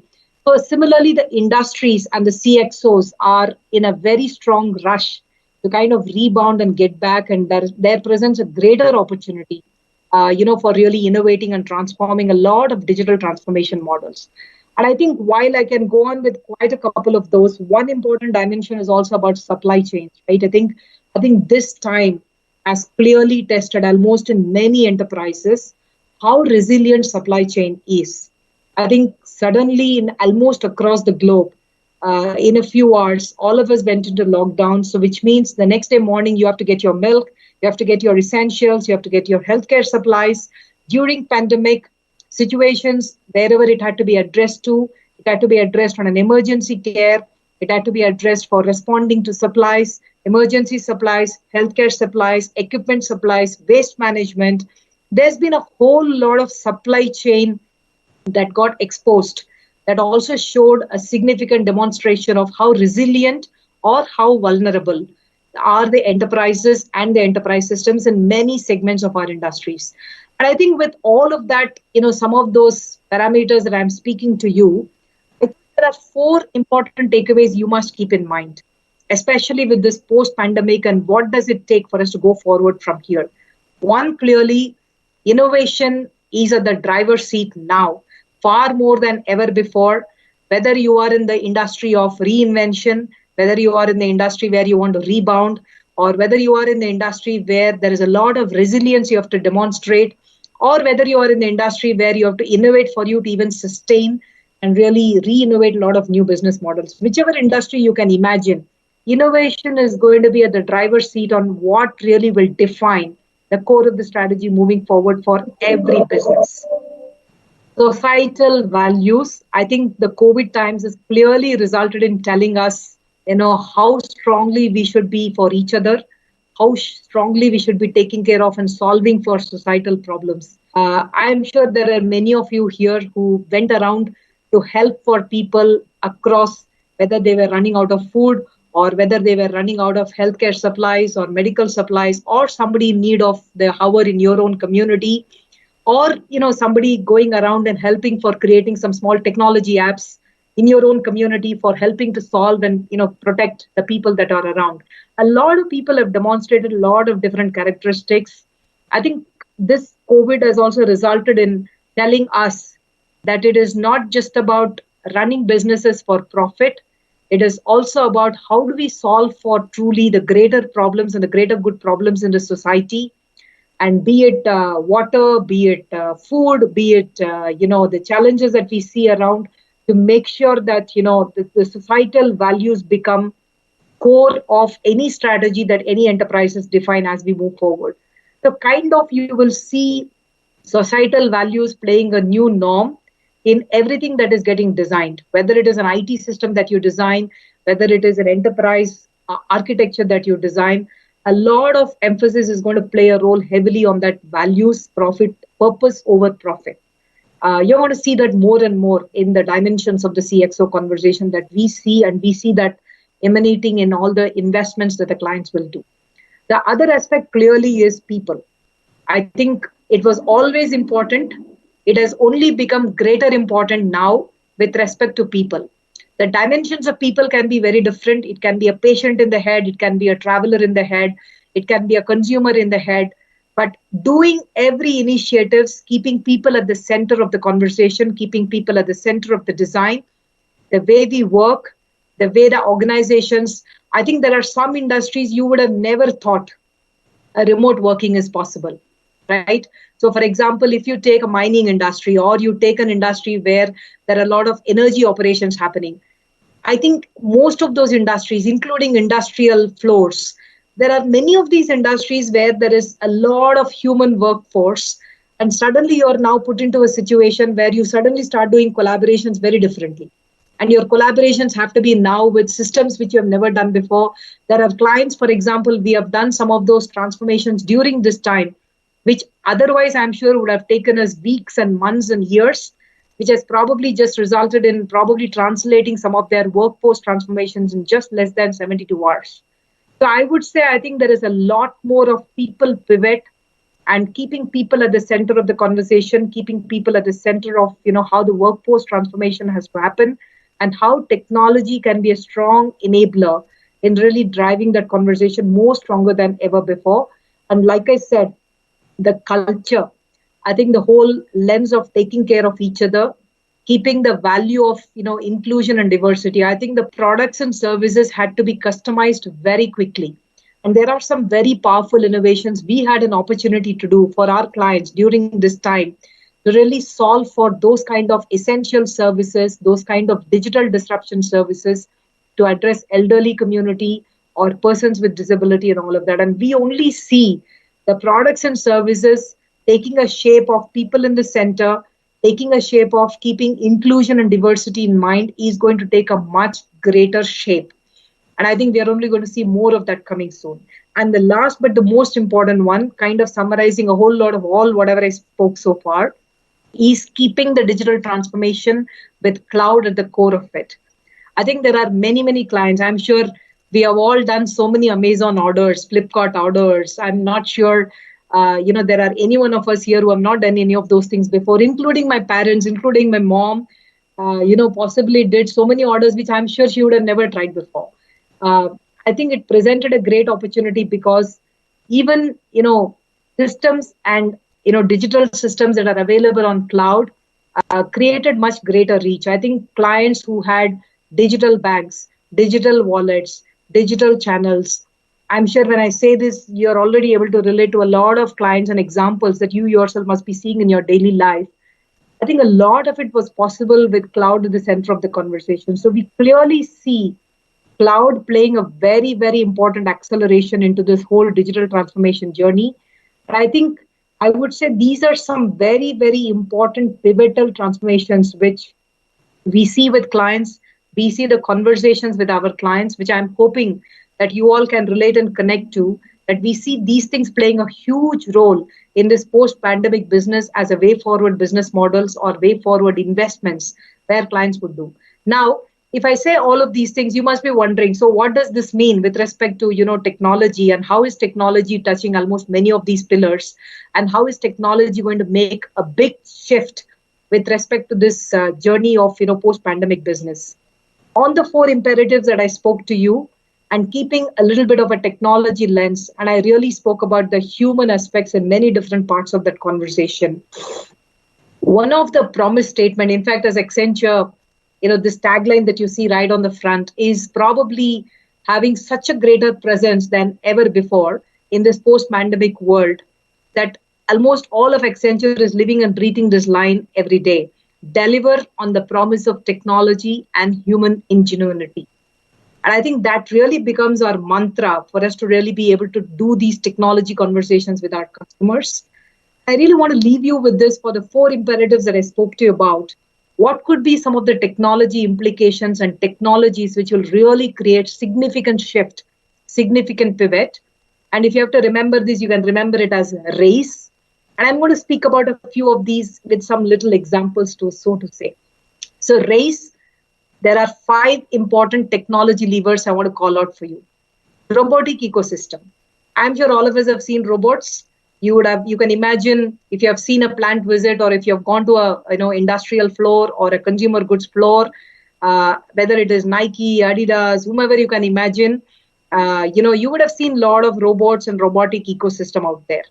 But I think what we are going to see a lot more is robotics really playing a much greater role than ever before. Earlier, the robots possibly have played a big role. If you walk into a warehouse or if you walk into a plant, you will see robots playing a role, for example, helping and assisting for painting, or robots helping to lift certain things in the pallets or lifting and moving certain things. But what we are actually going to see a lot more of is robotics playing a huge role, whether it is in the discrete manufacturing or whether it is in the process manufacturing industries. And in all these industries, We are also going to see a lot of flexible robotic design. I think most of us, if you can imagine, big shift that we are seeing is adoption of 3D printing. And with that, a lot of robots will start coming into even to our homes.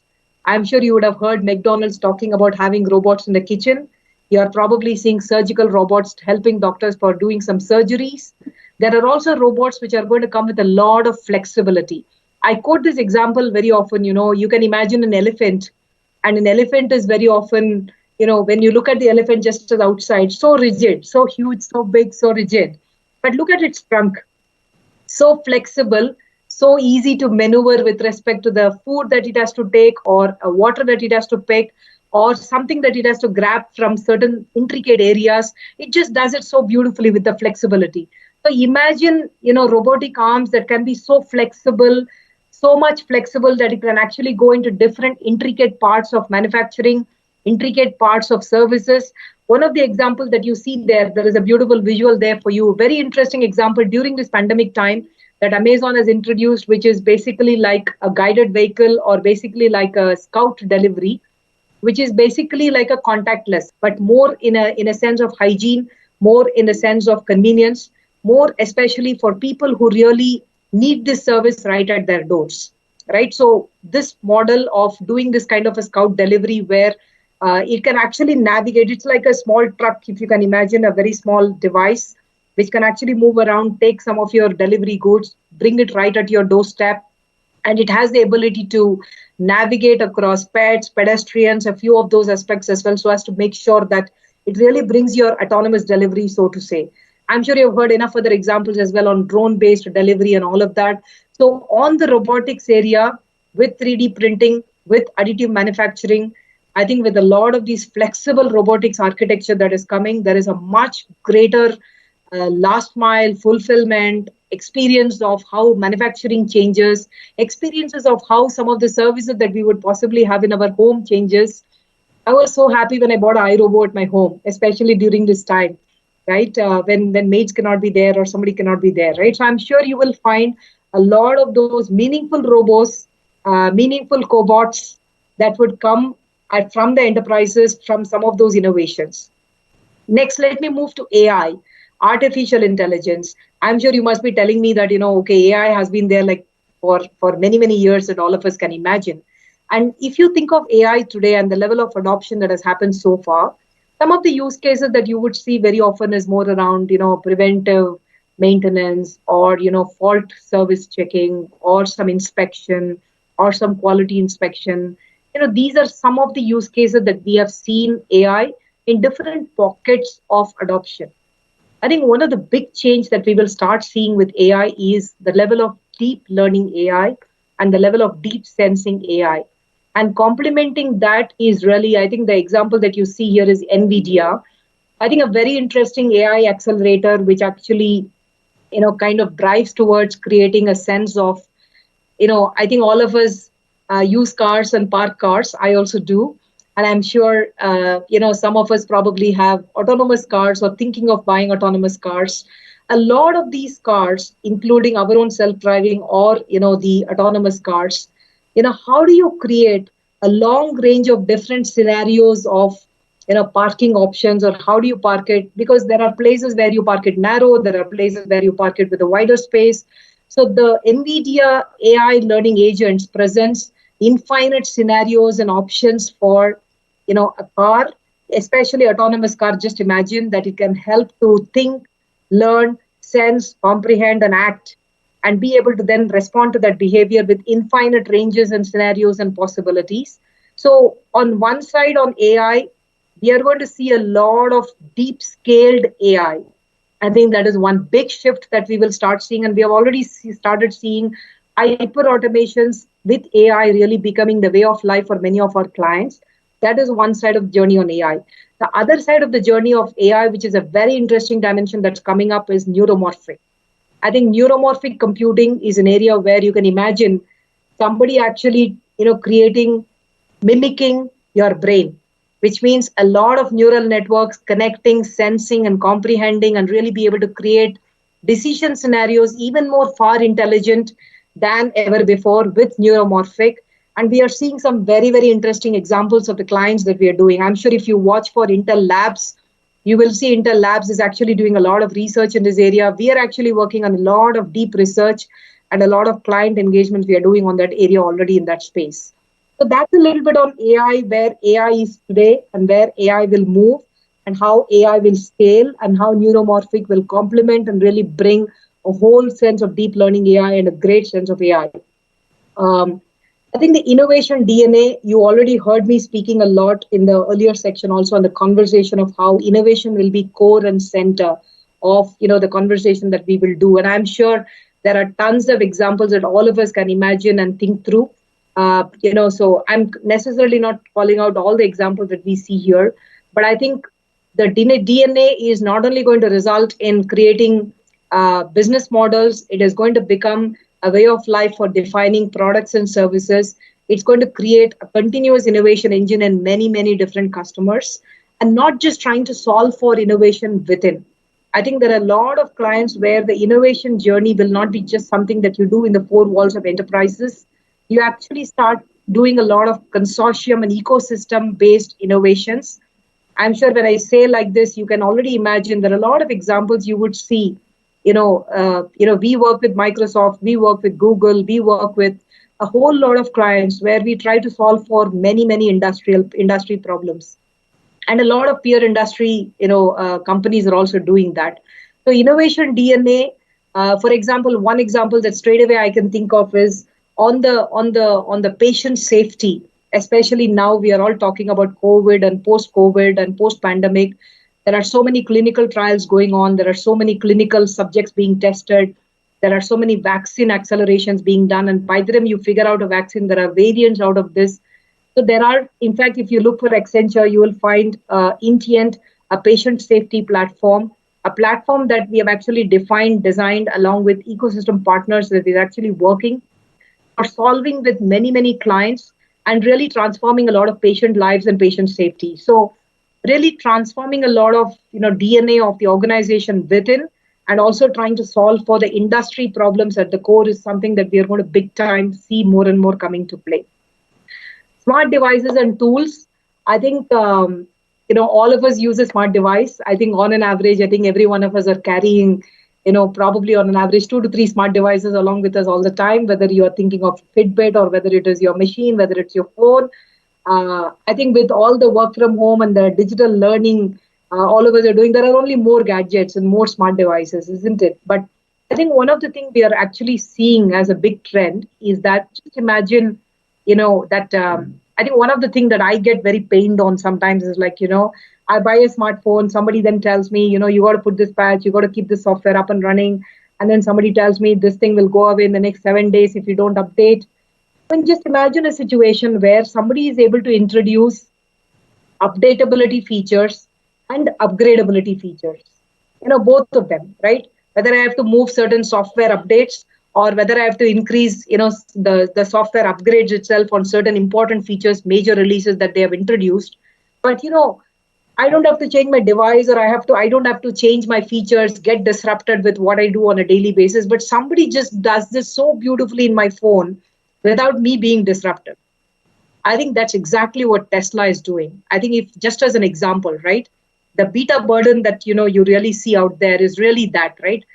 If somebody is constantly feeding me these upgradability features and updatability features, I think it just creates so much of burden for me. Like, yeah, I have to click here, I have to click there. One of the very interesting transformation Tesla is doing is they are introducing the car to me. I go buy the car today. The car will transform along with the journey with which I have this car with me. The updatability and upgradability features that happens within the car happens like an auto upgrade, auto features so seamlessly. It really gets me out of this burden of doing all those feature upgrades and feature all of that the car literally transforms along with me having bought it, and I can see the transformations of the changes that my car has done with respect to evolution and transformation of the car itself, in terms of whether it is in-vehicle transformation features, in-vehicle entertainment features, or any other features with respect to safety, behaviors, and all of that. In fact, if you have not seen it yet, I would strongly encourage you have a look at that, which will be very, very interesting for you to have. The other journey, which is very important to keep in mind, is really the experience. I think bringing all of these together, I am sure all of us as consumer can imagine this a lot better. There are a lot of us, who really want certain features and certain experiences in a certain way. And like I said before, inclusion and diversity plays a very stronger role in terms of how you bring those experiences. So clearly, one of the things we are seeing is consumer-led, patient-led, traveler-led kind of design experiences is becoming reality. And also, making sure that, these experiences are kept human experiences led, and keeping that angle of inclusion and diversity, keeping all segments of people and community in mind. And we see that as a lot of those ways of doing. And today, if you imagine an Amazon, or for that matter Tinder, I think there are a lot of, there is this nice, in Tinder there is this nice swipe night series, which is again, giving us small little nuggets of episodes, and it tells you those small conversation starters in terms of telling you what the scenario is all about or what that episode is all about. And then you can choose to configure the way you want to configure. I think the moment I say this, today, if you can imagine, a lot of our bank applications have this feature. A lot of our, some of our very important applications have this feature where you can actually configure the scenarios that you want, or what really you want as personalized experiences, or for that matter, even hyper-personalized experiences, right? So including the fonts and setups and apps that you want to have and all of that. And we see that playing a very critical role on really driving these transformations. So on the 4 imperatives that I spoke to you with respect to what we see with clients, these are the important technology nuggets that we see that they are here to not only already doing a big innovation changes in the transformation that we are already seeing in the post-pandemic, they are also seeing these are the places where some of the biggest technology disruptions and technology transformations that will happen for our clients. And we see some of those innovations taking a much bigger role to play, not just for solving the problems for the enterprises, to really be that rebounding or inventing or reimagining their businesses, but truly to create a purpose-led society. And we see that as a much greater responsibility with our customers today. And I don't think it will be right for me to finish this conversation with all of you without touching this topic on sustainability development goals. I think you see there are about 17 different goals here. A lot of these, it has been called out by many, many CXOs, as it is not just those imperatives that matter to us. It is not just those technology investments that we do that alone matters. Bringing it all together is to solve for very, very important problems which the world is going through today. So there are many of those technology innovations. If you look at an energy company, there are many of those aspects they want to bring to bear, and the investments that they want to do going forward is really addressing at least some of the sustainability goals that you see, or at least one such example I can relate to you is affordable energy, right? So things like that. Responsible consumption is another very important example, which many of the consumer goods companies are already talking about with respect to the imperatives, with respect to the technology. What can we do to really create a much better responsible consumption more than ever before? So I would say, I think with all those technology investments and technology being the enabler, complementing to solve for not just the enterprise problems or the B2B, B2C problems, it is really about solving for the world in terms of the decade of action, in terms of making a much bigger impact on how you can solve problems for no poverty with digital health, or how can you solve problems for affordable energy for everybody. How can you truly create gender equality? How can you truly solve for water problem, health problem, climate actions? A lot of companies have taken pledges in terms of solving for some of these world problems. So I would say today, with the imperatives, with the CXO conversations, with the technology investments and the advancements of technology, what you're going to see ahead, the post-pandemic, is clearly going to be a decade of action to deliver on a technology-powered solving for the problems, with also complementing to what the world needs in terms of sustainability goals. With that, I kind of want to just say, let there be change, and let us all play a big role in driving that change to be the place where you can impact on how you can innovate for solving problems for people, for the world, and for all of our lives.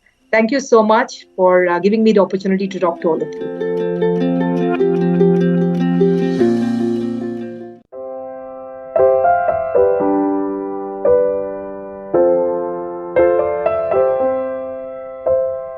Good afternoon to the Wellinger Institute of Management Development and Research.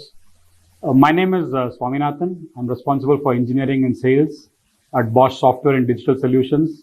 I'm very happy to talk to you today on the role of new age technologies in the post-pandemic business. So what are the digital trends that are happening in the industry, and what is the impact of COVID-19 on these digital trends? If you look at them, there are basically 4 key trends on digital maturity. One of them is to actually adopt the digital technology to disrupt the businesses. The other one is to have digital transformation in customer-facing initiatives. The third one is all those initiatives which are initiated by the CIO or the CTO, or even in some companies you have the chief digital officer. So they initiate a transformation. So that's one trend on digital maturity. Then, how is this done? It is done with the money that is generated within the business. So this is the key trends that is happening to improve on digital maturity. The impact of COVID-19 is, of course, there is an urgency, a dimension of urgency that is brought into the entire digital transformation process. There is investments happening by the chief of digital organization, and there are a lot of initiatives that is there to disrupt the organization. So if you look at the IoT market, digital transformation is all about IoT. And if you look at the IoT market and segment it by the end users, there are different industries and different domains where the digital transformation is very active. One is in the area of natural resources, industry 4.0 or industrial IoT.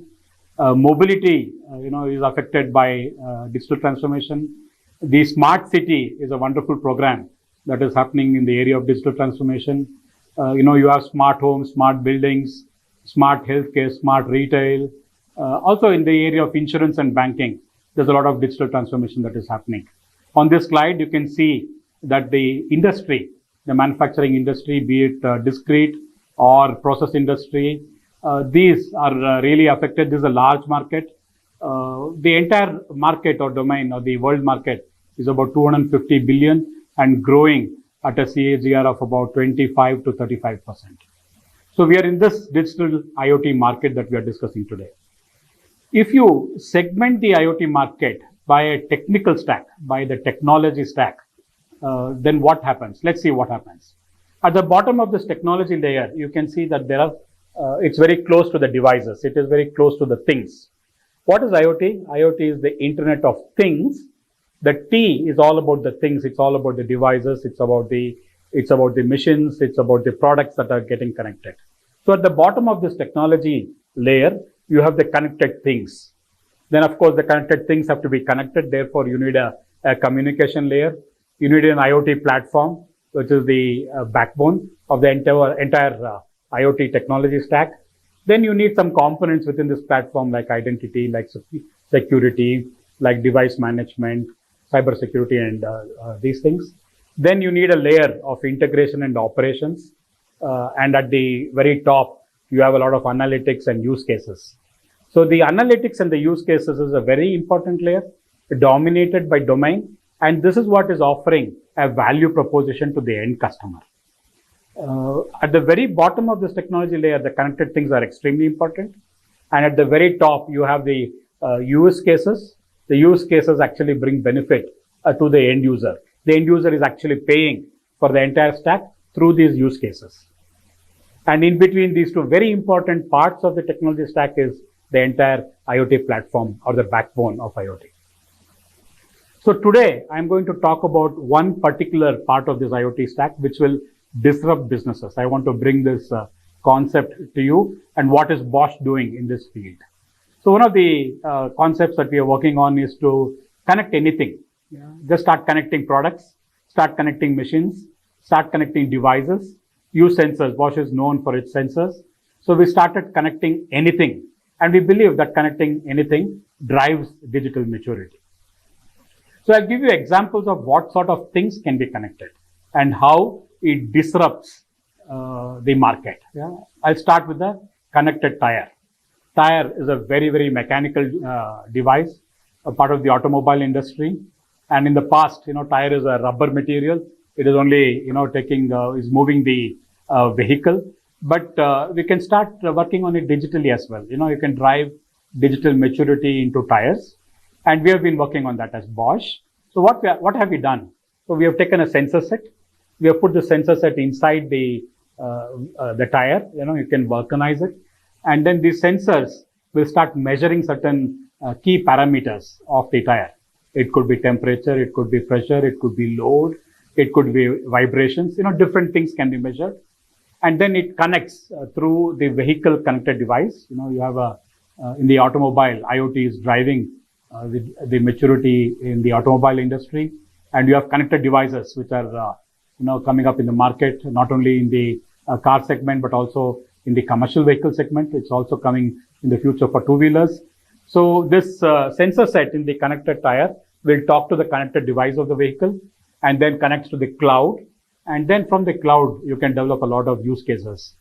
You can measure the load of the tires based on the load of the vehicle dynamically at real time and set your tire pressure accordingly.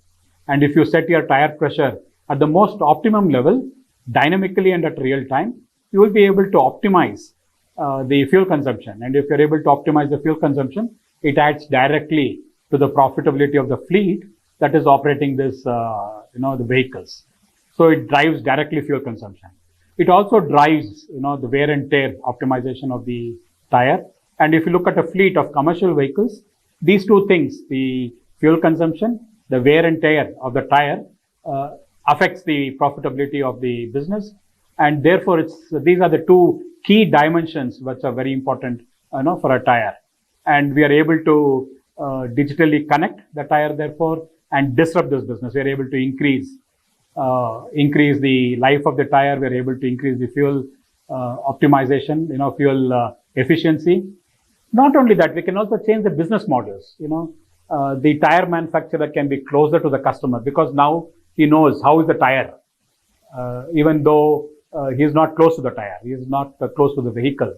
So he is able to optimize, have a very close connect with the end customer.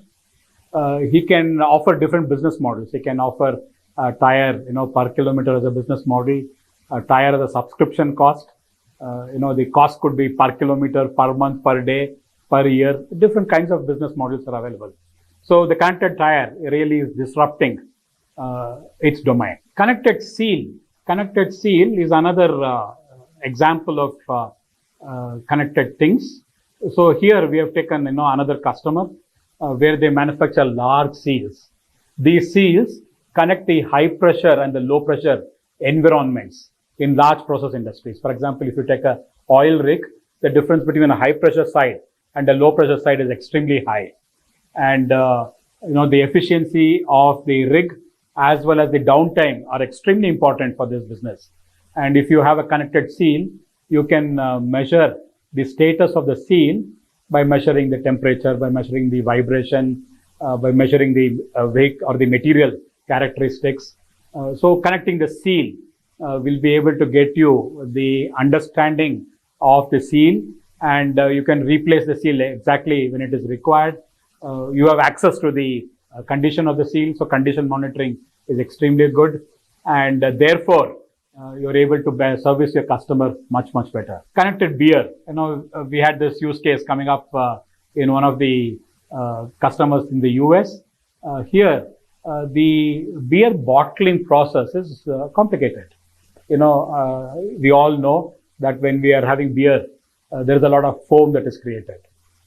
Also during its bottling process, there's a lot of foam which is created, and this foam has a problem in the manufacturing process because when there is foam, you are not able to get the exact quantity that you can bottle, and you have to wait for the foam to settle down and then to complete the process. So we put a camera to understand the process, to understand the the fluid dynamics. So with this, we started learning of how the liquid behaves in the manufacturing process.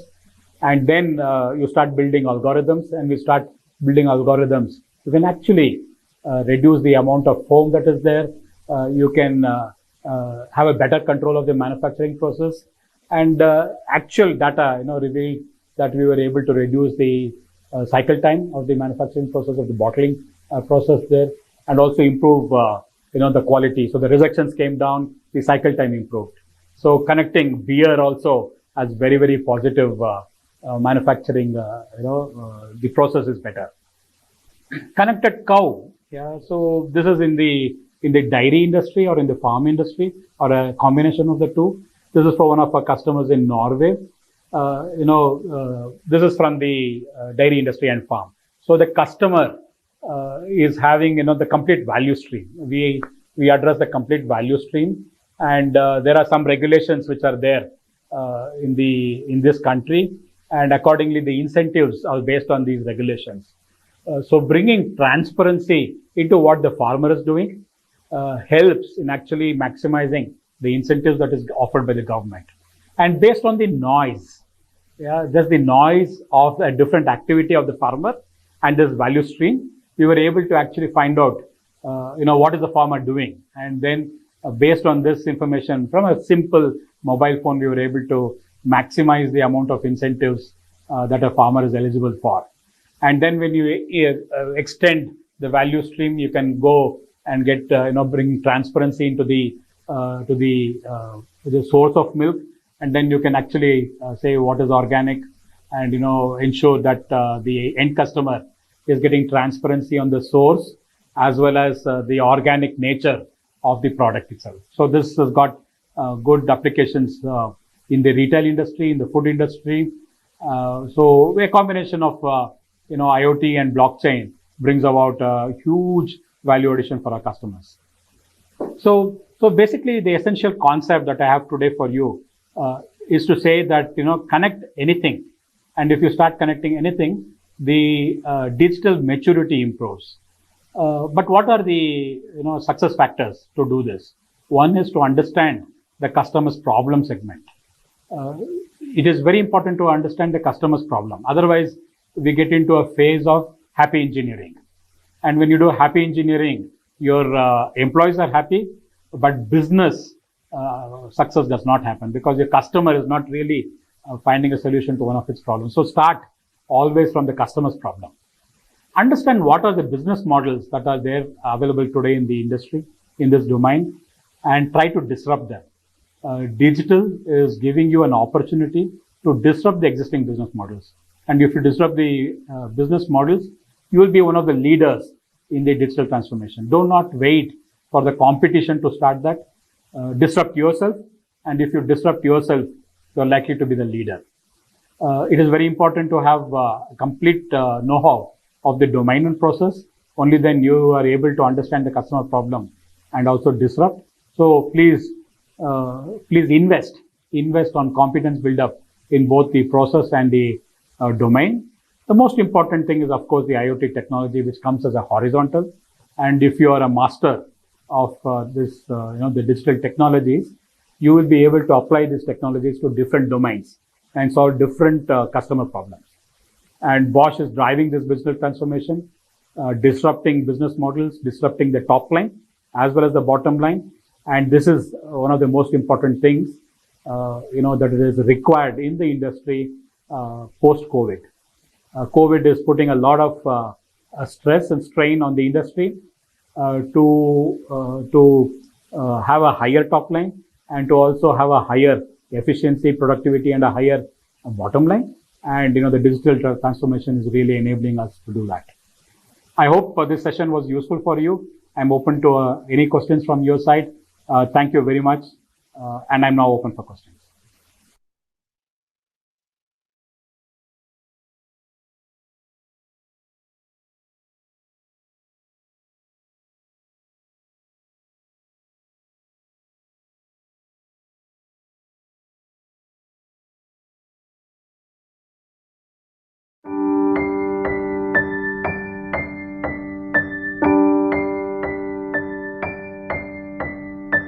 Good day, everyone, and many thanks for being here today for this very topical and relevant discussion. Now, there's a background to this. A key realization from this pandemic is that it is here to stay.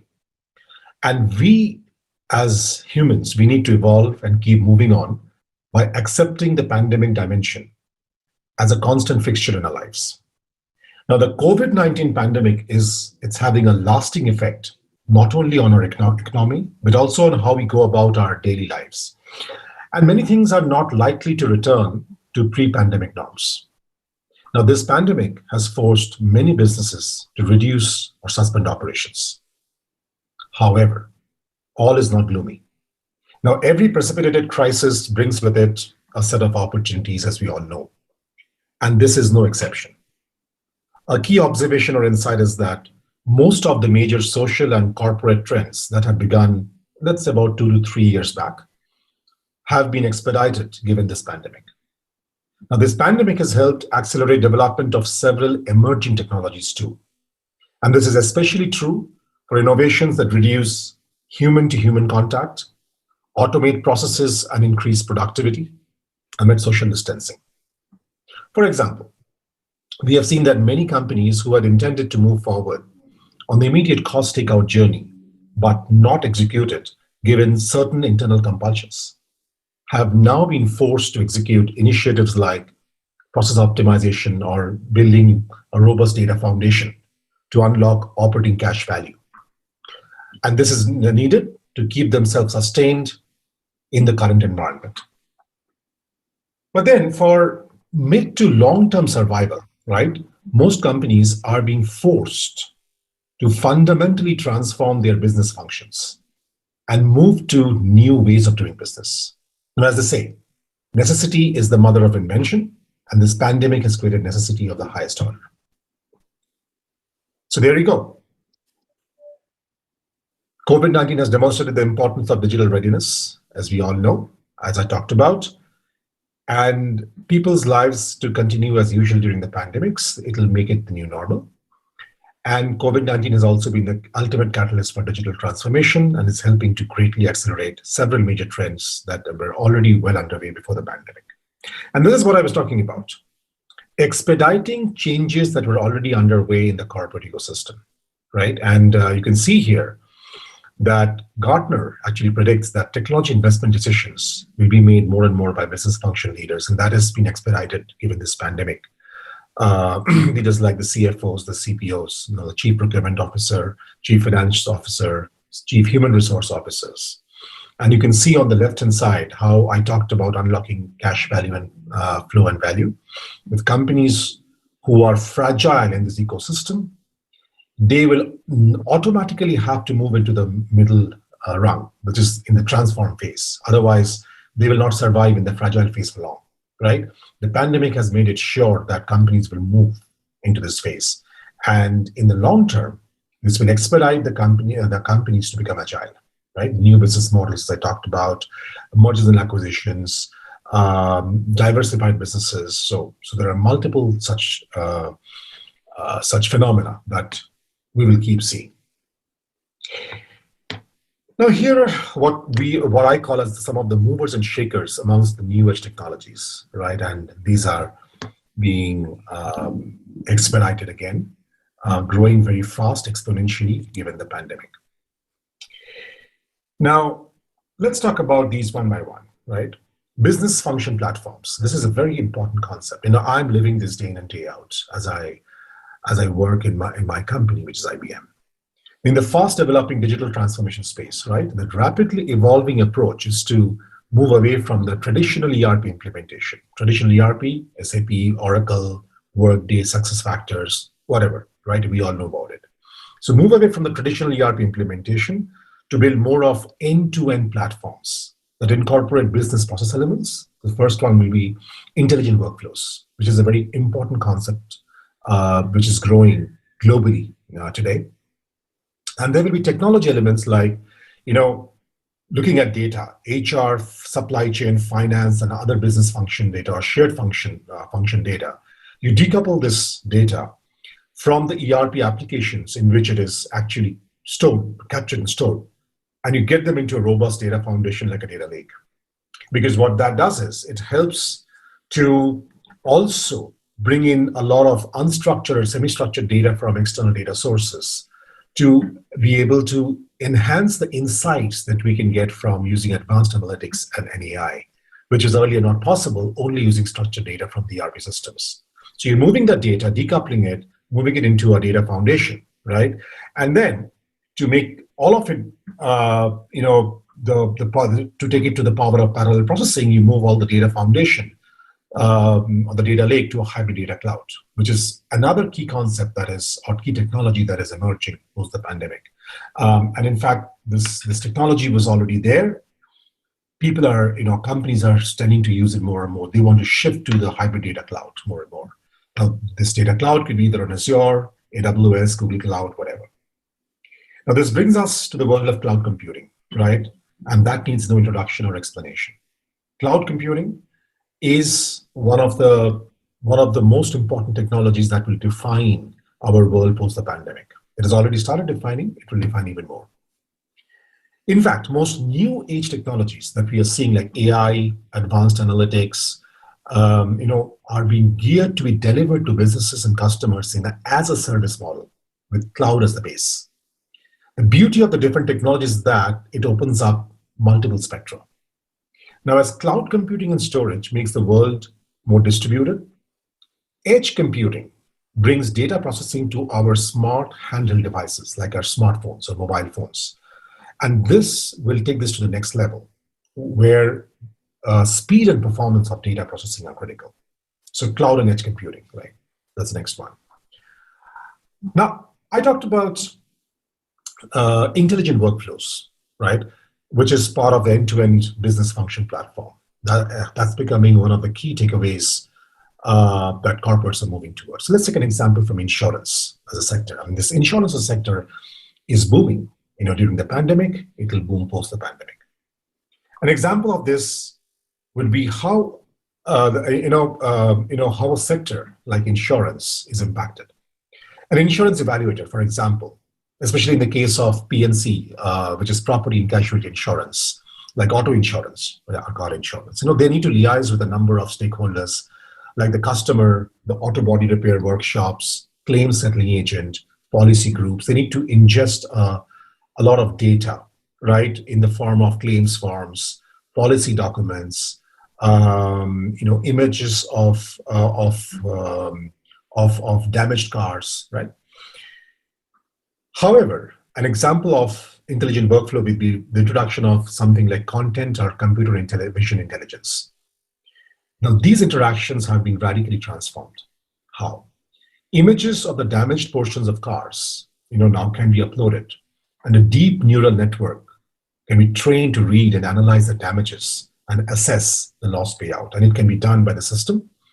Of course, it can be validated by an on-field investigator, but who doesn't have to go into the field because the work is made much easier for that person. So which means you can have a much higher throughput in terms of claims processing. So you can reduce your manpower and finally reduce your cost. Let's look at healthcare. Another sector where there has been one of the largest impacts given the pandemic. Healthcare and healthcare technology have emerged as the hottest areas to work with during the pandemic, and this trend will continue.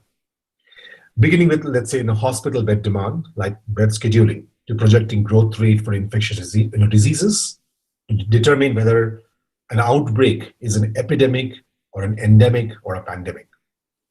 Data and analytics has begun to and will continue to play a key role in healthcare. The examples of the type of applications that are likely to spring up include, things like definitive healthcare, which tracks hospital bed capacity in the US, while apps like FluPhone measures and model the spread of flu. Come to the next technology. I wouldn't call it a technology platform, but areas in our lives that are really being impacted by new age technologies and will continue to be impacted even more going forward. E-commerce and digital payments, we all know about it. Now, the pandemic has changed people's lifestyles to a large extent. Now, due to self-isolation, consumers who normally visit physical stores are increasingly shopping online. Now, this uplift in e-commerce will well become permanent if people remain wary of mingling in real life, and there is a high possibility it's going to continue as newer and newer variants or strains of the virus are discovered. Now, as people are wary of mingling in real life, the penchant to go back to brick and mortar stores and use non-digital forms of payments like cash to buy products in daily life is kind of, you can say, gone forever. E-commerce and digital payments provide a kind of daily convenience that most consumers would want to embrace. They have already embraced, they see it's working, they would want to continue working with this. Of course, the occasional weekend shopping in lifestyle outlets might stay to break the monotony. But to make this work, logistics platforms like Bringos, for example, have revamped their concepts to match the new market circumstances by enabling retailers to scale home delivery fast. What else? What else is coming into our homes? Digital entertainment, virtual reality, augmented reality, mixed reality. It's very interesting. As we all know, the entertainment business has been changed for the most part. We have moved from the cable TVs to Tata Sky to what we call as the proliferation of the OTT or the over-the-top technologies in entertainment. Now, virtual and augmented realities are also coming in, right? It's very simple now to get virtual and augmented reality applications on our mobile phones. People are getting used to enjoyment in the comfort and confines of their own homes, right? Now, equivalent VR, AR, and mixed reality experiences are things like when you play video games, explore virtual travel destinations, partake in online entertainment. These are being enabled by VR and AR. And they are fast replacing visits to concerts, museums, and events, as the user experience with these technologies is becoming more and more immersive. 5G. Now, 5G has always been acknowledged as the future of communication and cutting edge for the mobile industry. The pandemic has accelerated the launch of this technology post the early launch in the US, China, and South Korea in 2019. US and South Korea, it was sometime in April 2019. And since then, 5G, people have been working towards evolving the technology, but the pandemic has really expedited it. And this trend is going to accelerate as it gets launched in more countries across the globe. India, of course, being one of them now. Computer vision, right? Image processing. As an AI deep learning technology has been gaining ground significantly over the past 2 to 3 years. There have been multiple applications like crop damage detection through using drone cameras, auto body damage detection, like in the case of auto insurance I just talked about, signature detection. It has been used in banks like JPMC, for example, JP Morgan Chase. Facial recognition, which is being used in multiple aspects of life. Now, during the pandemic, facial recognition with masks, detecting physical distancing among people with intelligent drone cameras have become some of the new applications of this technology. That was anyways, as I said, growing by leaps and bounds. Work behavior. The pandemic has forced people to change their work behavior in a dramatic way. Many people have been forced to ergonomically redesign their homes or move to larger homes to ensure that everyone in the family is not at each other's face all the time. When they're working, they're taking calls, presenting, to a corporate group, or when children are attending school, online school. It has been proven that for many sectors and industries, right, where travel can be restricted and remote working using relevant technologies can provide the necessary work performance, this will become the new normal even post the pandemic. Now, this helps reduce overheads like office real estate and cost of travel. And as we all know, that many companies have been giving up real estate in a big way during the pandemic, and the trend is unlikely to be reversed post that. In fact, flexible and mobile working spaces like WeWork, right, are going to flourish as companies have already, as I said, reduced their real estate office space, and companies like WeWork, they provide flexibility and reduce costs. So what does the imply, in the case of, from the point of view of Internet of Things, smart or intelligent places. This would increase the market for homes, offices, and cities becoming increasingly connected and smart, right?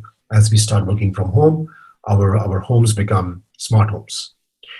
And this is closely linked to the Internet of Things, or the devices that we all use today to make our lives smarter, right? And that trend is going to increase more and more as we keep working from home. The other thing that, as we all know, and something that's going to continue even post the pandemic, is the digital collaboration and entertainment. There have been tools which are the mainstay, given the urgent need for remote working and the necessity to minimize physical interaction socially, right? So people are doing online interactions, family groups, and then corporate groups, other friend groups. So you basically get into Microsoft Teams, Google Hangouts, Zoom, Google Duo, Meet. There are multiple applications that we all use for our social meetings, as well as for our corporate meetings, right? Zoom is, and as we all know, has already seen a more than 50% increase in its share price since the beginning of 2019. So that's a telling sign of how this technology has been impacted due to the pandemic and will continue to be impacted. Last but not the least, the picture would not be complete and well rounded off without the mention of the evolution of cybersecurity technologies. Fear and a sense of urgency are some of the most powerful vectors of human exploitation when it comes to cybersecurity. Also, the use of multiple IoTs in our homes and long hours online, this exposes us to significant security threats. Now, in March 2019, right after the lockdown, scams and phishing efforts related to the pandemic crisis and emergency began. It began with impersonation of authority figures like the WHO and other global and government institutions. Now, unpreparedness around protecting home users, and remote workers, it actually struck us very hard. Lately, there have been multiple attempts to mimic informational applications. These apps act as remote access trojans, or in the terminology of cybersecurity, they're called rats. And these rats, can be installed in users' devices without you even knowing it. And with rat installed on a device, the threat actor, or the person who has a malicious intent, captures and manipulates sensitive data and performs multiple spying activities on your devices, laptop, handheld devices, whatever it is. Now, attempts to launch these attacks increase in specific regions when the region experiences another surge of COVID-19 infections. Hence, threat campaigns directly correlate to the number of infections and public perception and anxiety about the pandemic. The cybersecurity technology will see a rise in sophistication to counter similar threats. So all in all, these were some of the key challenges. The key technologies that will see a continued spurt even post the pandemic. Some trends, right? Online teaching, education, counseling, and coaching. This is becoming a big draw in the world today. Education marketplace, bringing students, parents, in education institutions, teachers, these various bodies, the government institutions together. It's becoming a go-to platform, as education evolves. Product-focused operations to scalable digital business models. We all know this. And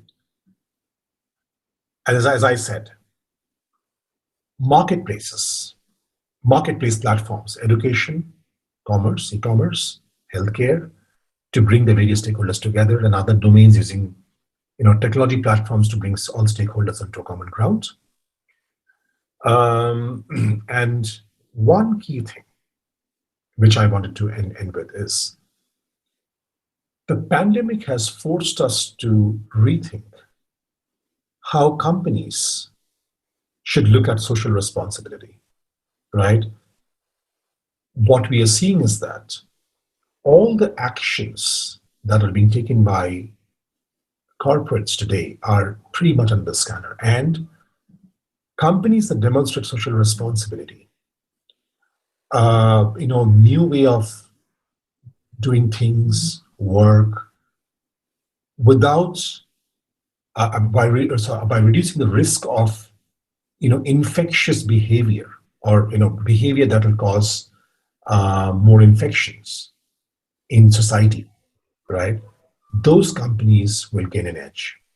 So there is an element of corporates kind of having to go back to becoming more and more ethical in today's day and age and take more responsibility. And that is something that we're going to see more and more. With this, I rest my inputs or my points, or rest my case, and I will be open to any questions. Thank you. We had a wonderful series of talks, and I think I'm looking at the time now, but the number of questions here. What I'll try and do and quickly ask one common question to the entire panel, and then you can add value. I think Shanta mentioned about innovation, and I think she said a lot about that. You just heard the ability of non-tech people and the collaboration aspect of it, and a huge number of technologies which Anindya talked about. And you also heard specifically IoT and how it's changing a lot of things, but it also means a lot of intermediaries might be involved in doing, like Bosch itself and other companies might be able to bring about that change. So the question really is, if any company which wants to undergo a transformation, and to me this sounds like a very daunting task, because I'm not only changing within, but changing an entire ecosystem. What is the kind of mindset change required among a typical executive in a company, if you want to venture and address that? So what sort of thinking? So we've heard of design thinking, for example, and there's a word for that, but there's no word like digital thinking, and I think we need one. So what would be the characteristics of digital thinking, if you like? Anyone? I mean, you could start with Shanta first, and then. Sure, Dr. Pradeep. I think, first of all, I think it was collectively wonderful conversation together with all the fellow colleagues of panelists here. And I hope all the people who are listening took some good takeaways. So coming to this question, while of course there are a lot of attributes that we can think as digital thinking behaviors in an organization, I think the first and foremost I would probably say is the talent rotation. I think it is extremely important that, that the digital index of the organization starts with people. And the peoples and the talent rotation kind of drives that behavior of everything else. So I would probably, while there could be a lot of other things, but I would say I think one aspect clearly is the very conscious talent rotation is going to be key towards this digital thinking. This could also include a technology role for a short while for a non-technical person. Absolutely. I think a lot of wonderful pointers. I think Anindya also brought out, right, on terms of self-learning, digital learning, and a whole lot of those things. So I think the talent rotation obviously has to be backed up with a lot of technology enablers, including, I think today we are all seeing a lot of millennial workforces as well, right? So there are some of us who are probably in that upper side of the journey. There are some of them in the middle management. There are some of them very young. So it is not just a talent rotation as a uniform segment of application. It's also about how do you bring some experiences. I think some of the beautiful articulation that Anindya did, and also Biji brought out some wonderful personalized engagement attributes. I think bringing all of that together, gaming experiences, immersive experiences, self-paced experiences. I think many of those things are being done. In fact, in Accenture, I think we have a combination of many of these attributes we are trying to do to really bring that talent rotation. So I would say, I think, yeah, talent rotation powered by technology. Thank you so much. Yeah. And yeah, right. I completely agree with Shanta. I think she makes a very valid point out there. I'll probably just add a couple of more points, which I see or I believe it's going to be accelerated. I think one is I think we are increasingly seeing that the role of the traditional role of senior people, once we become senior in the organization, at times, traditionally it was always uh, supervisory, right? You will see that going away more and more, especially in the ITES area. Every person is now expected to be as much functional or as much hands-on as possible, right? Even as we grow more senior, we are expected to keep ourselves upskilled, learn new technologies. Now, we may not be the masters or the experts in that, but we definitely need to understand the perspectives.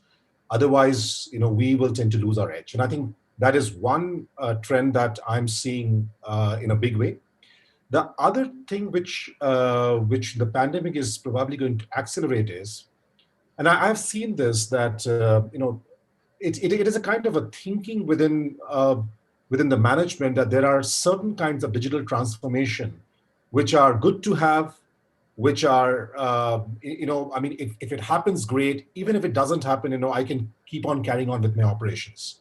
So do I need to really spend money to get those digital transformations going? What the pandemic has done is it has actually forced us to think and say that, okay, what we think of as good to have is actually a must have, because if we do not do that, we may not be able to keep our operations running in the future. So think of it as it's kind of like a do or die game. I mean, it is not that without it you can still continue with your business. I think will be a key change in the mindset. I see going forward. And have one part of the organization doing it and not the rest of it. So maybe a complete end-to-end thinking is what's required. And Mr. Swaminathan, you want to add something to that? Yeah, because can I add IoT something? sounded very manufacturing oriented. So I'm just wondering, in a non-product oriented company, non-tangible kind of a situation, say marketing or a supply chain area or the retail, how do you leverage the power of this and the intermediaries? And then, because now I'm not transforming myself, I'm getting the whole world to change along with me, my suppliers and my customers and things like that. So can you hear me? Yes. Okay, so I think it's a very, very important point. Two additions I would like to make is, it's an ecosystem. There is no one player who can solve, all the problems. We do not have so much of time. And the lifespan of these digital technologies is also very short. So you have to get something going very, very quickly. You cannot wait, until it is very, very mature. So you have to work with an ecosystem. So you have to work with partners. That's one. The second one is, you were talking about the mindset. Mindset is extremely important. The culture in the company is extremely important. We cannot have the mindset of a traditional, multinational, century-old manufacturing company. So at Bosch, we are trying to make the company cooler. How can we reduce the average age of the organization? One, how can we reduce the average age of the leadership itself? It has to be driven by the leadership. The management, the top management has to, go out, take the risk and go and disrupt itself. And for that, you need diversity. And for diversity, diversity is a function of age, is a function of gender, is a function of region. So you have to employ or deploy multiple facets of diversity, reduce the age of the company, increase the coolness of the company, and therefore change the mindset of the company. This is very important to be a winner in the digital transformation. Thank you so much. I think we have really run out of time. Love to continue the conversation, but I think we'll have to stop. Thank you, Shanta. Thank you, Anindya. And thank you, Mr. Swaminathan. A wonderful session. And I hope the participants loved it as much as I did. So thank you so much once again. Thank you for having us. Thank you for having us. Pleasure to be here. Pleasure to be here too. Thank you. Thank you.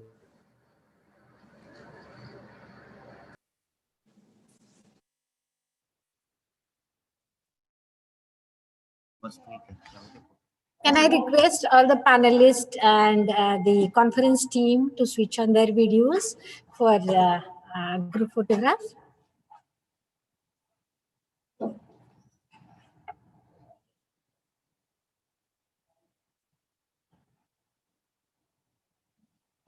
Thank you so much. Namaskar.